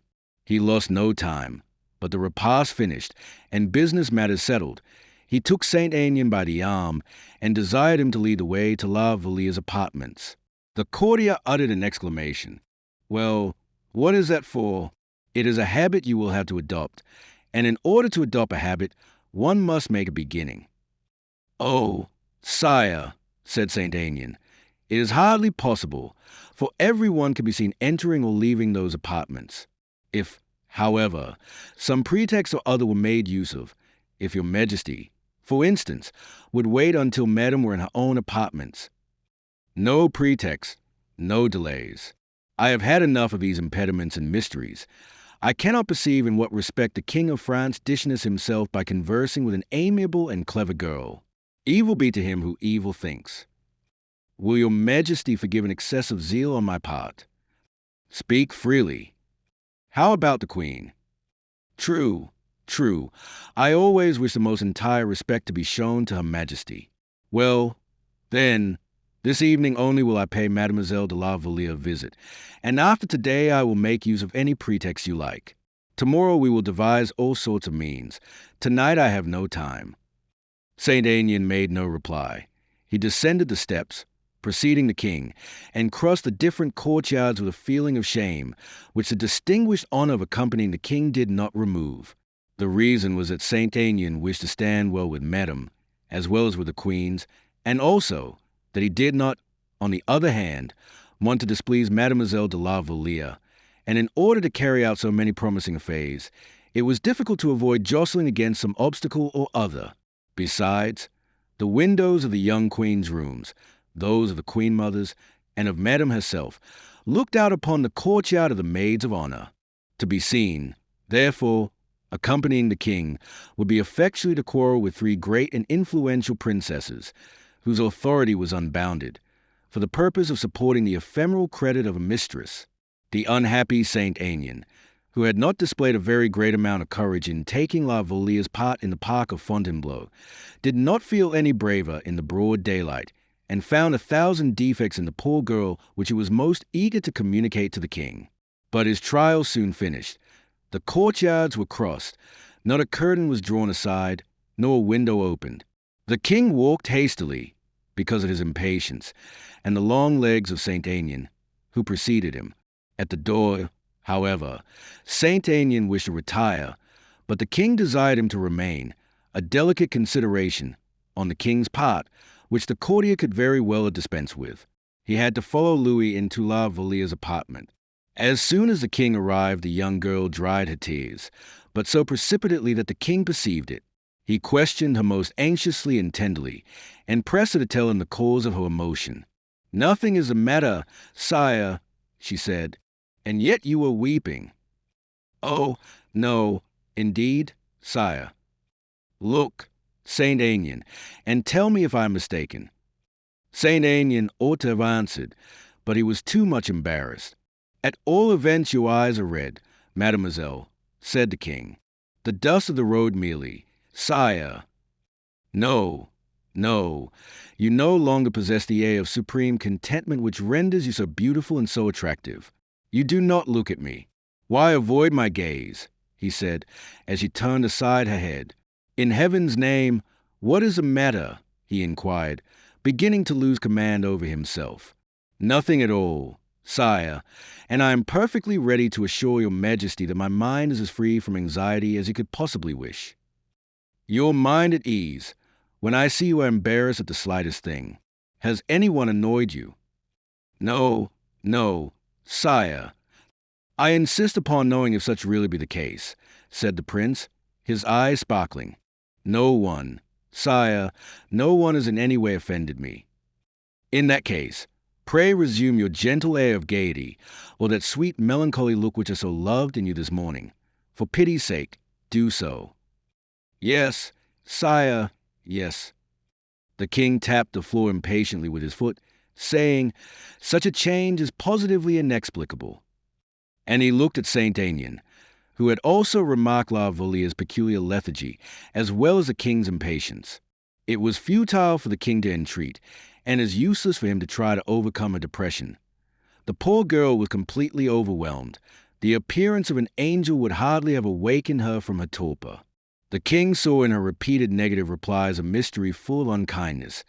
He began to look round the apartment with a suspicious air. There happened to be in La Valliere's room a miniature of Athos.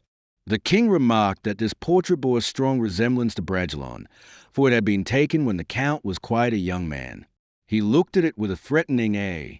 La Vallière, in a misery far indeed from thinking of this portrait, could not conjecture the cause of the king's preoccupation.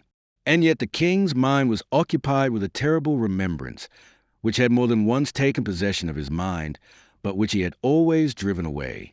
He recalled the intimacy existing between the two young people from their birth, their engagement, and that Athos himself had come to solicit La Valliere's hand for Raoul.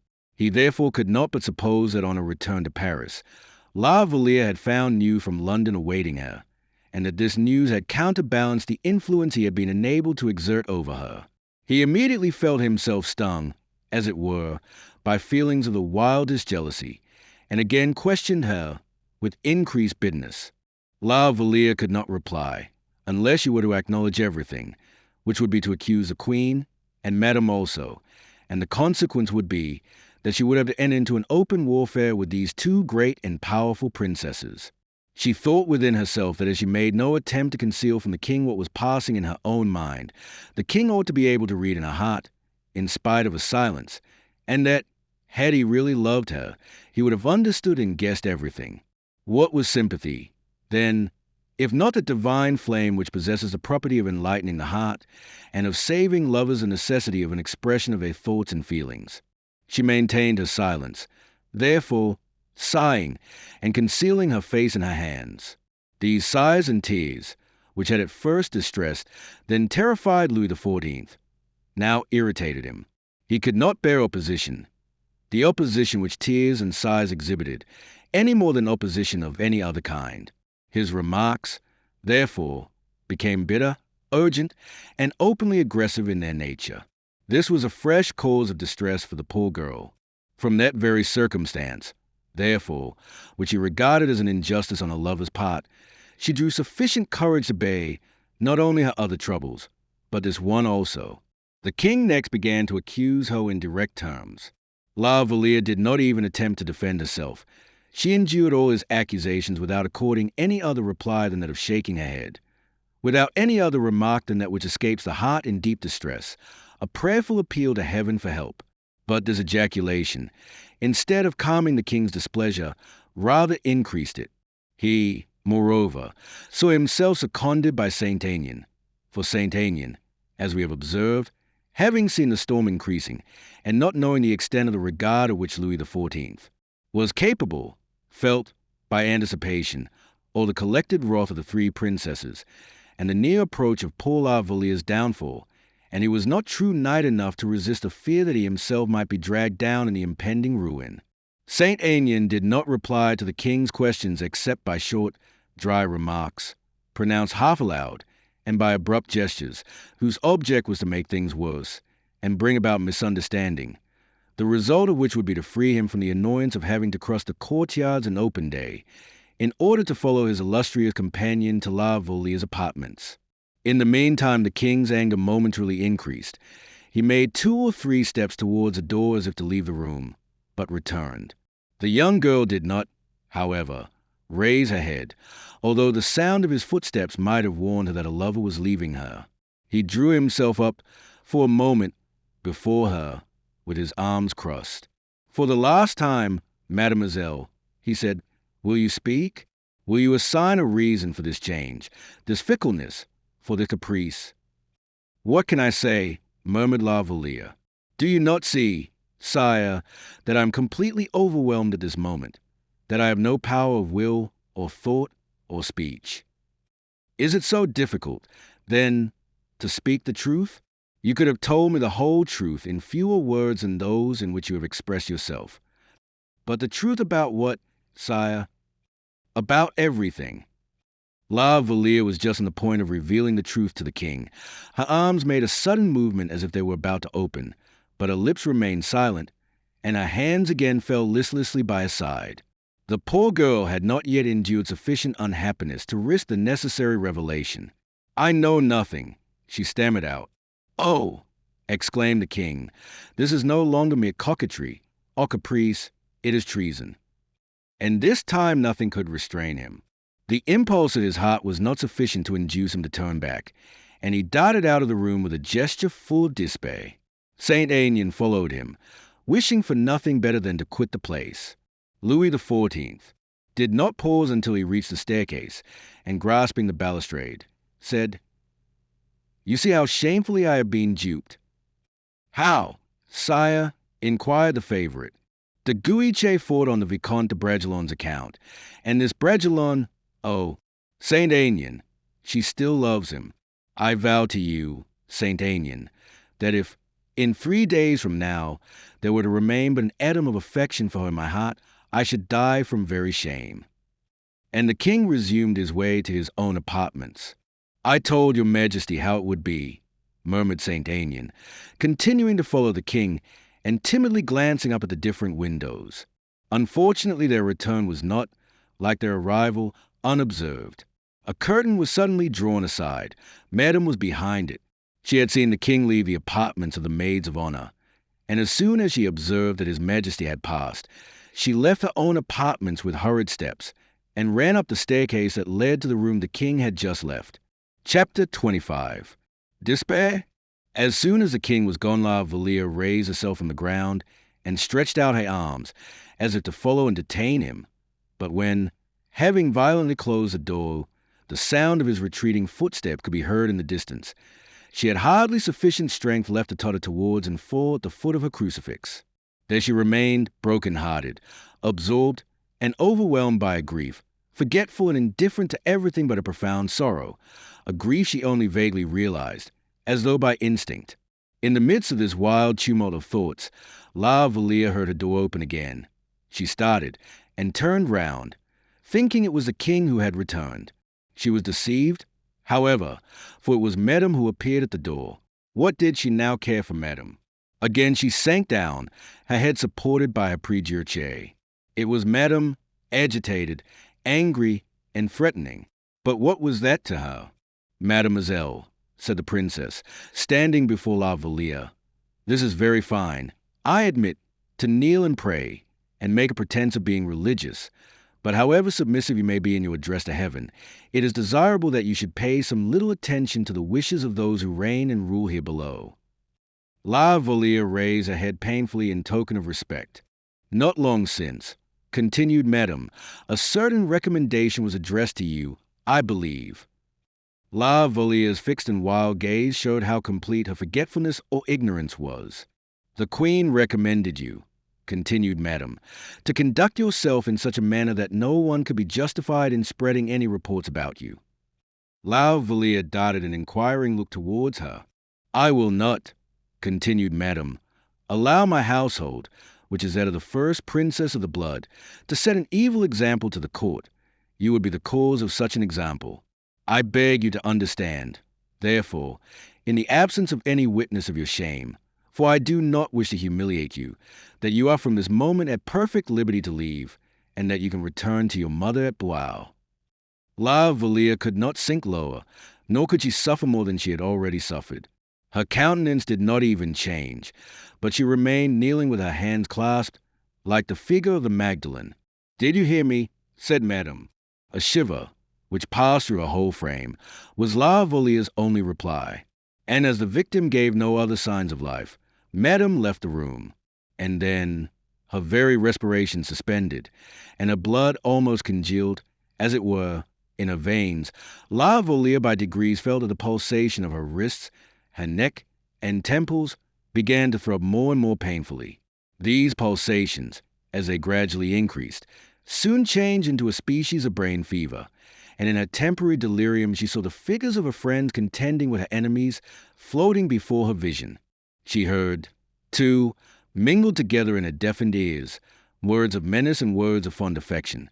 She seemed raised out of her existence as though it were upon the wings of a mighty tempest, and in the dim horizon of the path along which a delirium hurried her, she saw the stone which covered her tomb upraised, and the grim, appalling texture of eternal night revealed to her distracted gaze. But the horror of the dream which possessed her senses faded away, and she was again restored to the habitual resignation of her character. A ray of hope penetrated her heart, as a ray of sunlight streams into the dungeon of some unhappy captive. Her mind reverted to the journey from Fontainebleau. She saw the king riding beside her carriage, telling her that he loved her, asking for her love in return, requiring her to swear, and himself to swear too, that never should an evening pass by, if ever misunderstanding were to arise between them, without a visit, a letter, a sign of some kind, being sent, to replace the troubled anxiety of the evening with the calm repose of the night. It was the king who had suggested that, who had imposed a promise on her, and who had sworn to it himself. It was impossible, therefore, she reasoned, that the king should fail in keeping the promise which he had himself exacted from her, unless, indeed, Louis was a despot who enforced love as he enforced obedience, unless, too, the king was so indifferent that the first obstacle in his way was sufficient to arrest his further progress. The king, that kind protector, who by a word, a single word, could relieve her distress of mind, the king even joined her persecutors. Oh! His anger could not possibly last. Now that he was alone, he would be suffering all that she herself was a prey to. But he was not tied hand and foot as she was. He could act, could move about, could come to her, while she could do nothing but wait. And the poor girl waited and waited, with breathless anxiety, for she could not believe it possible that the king would not come. It was now about 10:30. He would either come to her, or write to her, or send some kind word by M. de Saint-Aignan. If he were to come, oh, how she would fly to meet him! How she would thrust aside the excessive delicacy which she now discovered was misunderstood. How eagerly she would explain, "It is not I who do not love you. It is the fault of others who will not allow me to love you." And then it must be confessed that she reflected upon it, and also the more she reflected, Louis appeared to her to be less guilty. In fact, he was ignorant of everything. What must he have thought of the obstinacy with which he remained silent? Impatient and irritable as the king was known to be, it was extraordinary that he had been able to preserve his temper so long. And yet, had it been her own case, she undoubtedly would not have acted in such a manner. She would have understood, have guessed everything. Yes, but she was nothing but a poor simple-minded girl, and not a great and powerful monarch. Oh, if he would but come, if he would but come, how eagerly she would forgive him for all he had just made her suffer. How much more tenderly she would love him because she had so cruelly suffered. And so she sat, with her head bent forward in eager expectation towards a door, her lips slightly parted, as if, and heaven forgive her for the mental exclamation, they were awaiting the kiss which the king's lips had in the morning so sweetly indicated, when he pronounced the word love. If the king did not come, at least he would write. It was a second chance, a chance less delightful certainly than the other, but which would show an affection just as strong, only more timid in its nature. Oh, how she would devour his letter, how eager she would be to answer it, and when the messenger who had brought it had left her, how she would kiss it, read it over and over again, press to her heart the lucky paper, which would have brought her ease of mind, tranquility, and perfect happiness. At all events, if the king did not come, if the king did not write, he could not do otherwise than send Saint-Aignan, or Saint-Aignan could not do otherwise than come of his own accord. Even if it were a third person, how openly she would speak to him. The royal presence would not be there to freeze her words upon her tongue, and then no suspicious feeling would remain a moment longer in the king's heart. Everything with La Vallière, heart and look, body and mind, was concentrated in eager expectation. She said to herself that there was an hour left in which to indulge hope, that until midnight struck, the king might come, or write, or send, that at midnight only would every expectation vanish, every hope be lost. Whenever she heard any stir in the palace, the poor girl fancied she was the cause of it. Whenever she heard any one pass in the courtyard below, she imagined there were messengers of the king coming to her. 11 o'clock struck, then 11:15, then past. The minutes dragged slowly on in this anxiety, and yet they seemed to pass too quickly. And now, it struck 11:45. Midnight! Midnight was near, the final hope that remained. With the last stroke of the clock, the last ray of light seemed to fade away, and with the last ray faded her final hope. And so, the king himself had deceived her. It was he who had been the first to fail in keeping the oath which he had sworn that very day, 12 hours only between his oath and his perjured vow. It was not long, alas, to have preserved the illusion. And so, not only did the king not love her, but he despised her whom every one ill-treated. He despised her to the extent even of abandoning her to the shame of an expulsion, which was equivalent to having an ignominious sentence pass on her. And yet, it was he, the king himself, who was the first cause of his ignominy. A bitter smile, the only symptom of anger which during this long conflict had passed across the angelic face, appeared upon her lips. What, in fact, now remained on earth for her, after the king was lost to her? Nothing. But heaven still remained, and her thoughts flew thither. She prayed that the proper course for her to follow might be suggested. It is from heaven, she thought, that I expect everything. It is from heaven I ought to expect everything. And she looked at her crucifix with a devotion full of tender love. There, she said, hangs before me a master who never forgets and never abandons those who neither forget nor abandon him. It is to him alone that we must sacrifice ourselves. And thereupon, could anyone have gazed into the recesses of that chamber, they would have seen the poor despairing girl adopt a final resolution and determine upon one last plan in her mind. Then, as her knees were no longer able to support her, she gradually sank down upon the prie-dieu, and with her head pressed against the wooden cross, her eyes fixed, and her respiration short and quick, she watched for the earliest rays of approaching daylight. At 2 o'clock in the morning, she was still in the same bewilderment of mind, or rather the same ecstasy of feeling. Her thoughts had almost ceased to hold communion with things of the world. And when she saw the pale violet tints of early dawn visible over the roofs of the palace, and vaguely revealing the outlines of the ivory crucifix which she held embraced, she rose from the ground with a newborn strength, kissed the feet of the divine martyr, descended the staircase leading from the room, and wrapped herself from head to foot in a mantle as she went along. She reached the wicket at the very moment the guard of the Musketeers opened the gate to admit the first relief guard belonging to one of the Swiss regiments. And then, gliding behind the soldiers, she reached the street before the officer in command of patrol had even thought of asking who the young girl was who was making her escape from the palace at so early an hour. Chapter 26. The flight. La Vallière followed the patrol as it left the courtyard. The patrol bent its steps towards the right, by the Rue Saint-Honor, and mechanically La Vallière turned to the left. Her resolution was taken, her determination fixed. She wished to betake herself to the convent of the Carmelites at Chaillot, the superior which enjoyed a reputation for severity which made the worldly-minded people of the court tremble. La Vallière had never seen Paris. She had never gone out on foot, and so would have been unable to find her way even had she been in a calmer frame of mind than was then the case. And this may explain why she ascended, instead of descending, the Rue Saint-Honor. Her only thought was to get away from the Palais Royal, and this she was doing. She had heard said that Chaillot looked out upon the Seine, and she accordingly directed her steps towards the Seine. She took the Rue de Coq, and not being able to cross the Louvre, bore towards the church of Saint-Germain-l'Auxerrois, proceeding along the side of the colonnade, which was subsequently built there by Perrault. In a very short time she reached the quays. Her steps were rapid and agitated.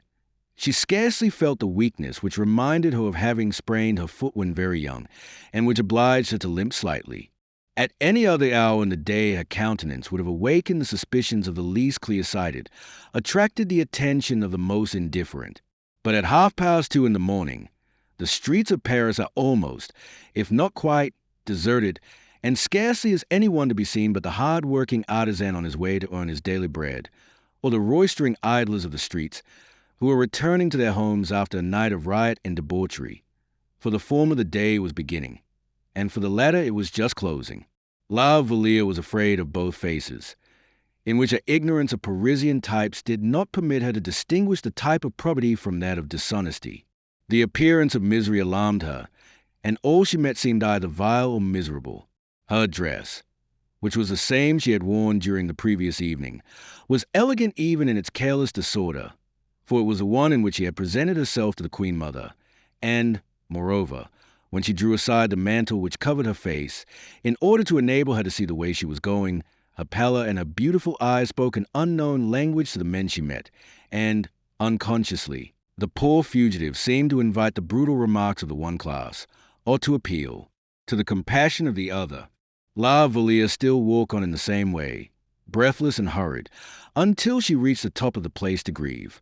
She stopped from time to time, placed her hand upon her heart, leaned against the wall until she could breathe freely again, and then continued on her course more rapidly than before. On reaching the place to grieve, La Vallière suddenly came upon a group of 3 drunken men, reeling and staggering along, who were just leaving a boat which they had made fast to the quay. The boat was freighted with wines, and it was apparent that they had done ample justice to the merchandise. They were celebrating their convivial exploits in 3 different quays, when suddenly, as they reached the end of the railing leading down to the quay, they found an obstacle in their path, in the shape of this young girl. La Vallière stopped, while they, on their part, at the appearance of the young girl dressed in court costume, also halted, and seizing each other by the hand, they surrounded La Vallière, singing, "Oh, all ye weary wights, who mope alone, come drink and sing and laugh round Venus' throne." La Vallière at once understood that the men were insulting her, and wished to prevent her passing. She tried to do so several times, but her efforts were useless. Her limbs failed her. She felt she was on the point of falling, and uttered a cry of terror. At the same moment, the circle which surrounded her was suddenly broken through in a most violent manner. One of her insulters was knocked to the left. Another fell rolling over and over to the right, close to the water's edge, while the third could hardly keep his feet. An officer of the Musketeers stood face to face with the young girl, with threatening brow and hand raised to carry out his threat. The drunken fellows, at sight of the uniform, made their escape with what speed their staggering limbs could lend them, all the more eagerly for the proof of strength which the wearer of the uniform had just afforded them. "Is it possible," exclaimed the Musketeer, "that it can be Mademoiselle de la Vallière?" La Vallière, bewildered by what had just happened, and confounded by hearing her name pronounced, looked up and recognized D'Artagnan. "Oh, M. d'Artagnan, it is indeed I," and at the same moment she seized his arm. "You will protect me, will you not?" she added, in a tone of entreaty. "Most certainly I will protect you, but, in heaven's name, where are you going at this hour?" "I am going to Chaillot." "You are going to Chaillot by way of La Rapée. Why, mademoiselle, you are turning your back upon it. In that case, monsieur, be kind enough to put me in the right way, and to go with me a short distance." "Most willingly. But how does it happen that I have found you here? By what merciful intervention were you sent to my assistance? I almost seem to be dreaming, or to be losing my senses." "I happen to be here, mademoiselle, because I have a house in the place to grieve, at the sign of the Notre Dame, the rent of which I went to receive yesterday, and where I, in fact, passed the night. And I also wish to be at the palace early, for the purposes of inspecting my posts." "Thank you," said La Vallière. "That is what I was doing," said D'Artagnan to himself. "But what is she doing, and why is she going to Chaillot at such an hour?" And he offered her his arm, which he took, and began to walk with increased precipitation, which ill-concealed, however, her weakness. D'Artagnan perceived it, and proposed to La Vallière that she should take a little rest, which she refused. "You are ignorant, perhaps, where Chaillot is?" inquired D'Artagnan. "Quite so. It is a great distance." "That matters very little. It is at least a league. I can walk it." D'Artagnan did not reply. He could tell, merely by the tone of a voice, when a resolution was real or not. He rather bore along rather than accompanied La Vallière, until they perceived the elevated ground of Chaillot. "What house are you going to, mademoiselle?" inquired D'Artagnan. "To the Carmelites, monsieur." "To the Carmelites," repeated D'Artagnan, in amazement. "Yes, and since heaven has directed you towards me to give me your support on my road, accept both my thanks and my adieus." "To the Carmelites? Your adieus? Are you going to become a nun?" exclaimed D'Artagnan. "Yes, monsieur." "What? You?" There was in this "you," which we have marked by 3 notes of exclamation in order to render as expressive as possible, there was, we repeat, in this "you" a complete poem. It recalled to La Vallière her old recollections of Blois and her new recollections of Fontainebleau. It said to her, "You, who might be happy with Raoul, you, who might be powerful with Louis, you about to become a nun. Yes, monsieur, she said, I am going to devote myself to the service of heaven and to renounce the world entirely. But are you not mistaken with regard to your vocation? Are you not mistaken in supposing it to be the will of heaven? No, since heaven has been pleased to throw you in my way. Had it not been for you, I should certainly have sunk from fatigue on the road. And since heaven, I repeat, has thrown you in my way, it is because it is willed that I should carry out my intention. Oh, said D'Artagnan, doubtingly, that is a rather subtle distinction, I think. Whatever it may be, returned the young girl, I have acquainted you with the steps I have taken and with my fixed resolution. And now I have one last favor to ask of you, even while I return you my thanks. The king is entirely ignorant of my flight from the Palais Royal, and is ignorant also of what I am about to do. The king ignorant, you say, exclaimed D'Artagnan. Take care, mademoiselle, you are not aware of what you are doing. No one ought to do anything with which the king is unacquainted, especially those who belong to the court. I no longer belong to the court, monsieur. D'Artagnan looked at the young girl with increasing astonishment. Do not be uneasy, monsieur, she continued. I have well calculated everything, and were it not so, it would now be too late to reconsider my resolution. All is decided. Well, mademoiselle, what do you wish me to do? In the name of that sympathy which misfortune inspires, by your generous feeling, and by your honor as a gentleman, I entreat you to promise me one thing. Name it. Swear to me, Monsieur D'Artagnan, that you will not tell the king that you have seen me, and that I am at the Carmelites. I will not swear that, said D'Artagnan, shaking his head. Why? Because I know the king, I know you, I know myself even, nay, the whole human race, too well. No, no, I will not swear that. In that case, cried La Vallière, with an energy of which one would hardly have thought her capable, instead of the blessing which I should have implored for you until my dying day, I will invoke a curse, for you are rendering me the most miserable creature that ever lived. We have already observed that D'Artagnan could easily recognize the accents of truth and sincerity, and he could not resist this last appeal. He saw by her face how bitterly she suffered from a feeling of degradation. He remarked her trembling limbs, how her whole slight and delicate frame was violently agitated by some internal struggle, and clearly perceived that resistance might be fatal. I will do as you wish. Then, he said, be satisfied, mademoiselle, I will say nothing to the king. Oh, thanks, exclaimed La Vallière. You are the most generous man breathing. And in her extreme delight, she seized hold of D'Artagnan's hands and pressed them between her own. D'Artagnan, who felt himself quite overcome, said, This is touching, upon my word. She begins where others leave off. And La Vallière, who, in the bitterness of her distress, had sunk upon the ground, rose and walked towards the convent of the Carmelites, which could now, in the dawning light, be perceived just before them. D'Artagnan followed her at a distance. The entrance door was half open. She glided in like a shadow, and thanking D'Artagnan by a parting gesture, disappeared from his sight. When D'Artagnan found himself quite alone, he reflected very profoundly upon what had just taken place. Upon my word, he said, this looks very much like what is called a false position. To keep such a secret as that is to keep a burning coal in one's breeches pocket, and trust that it may not burn the stuff. And yet, not to keep it when I have sworn to do so is dishonorable. It generally happens that some bright idea or other occurs to me as I am going along, but I am very much mistaken if I shall not, now, have to go a long way in order to find the solution of this affair. Yes, but which way to go? Oh, towards Paris. Of course, that is the best way.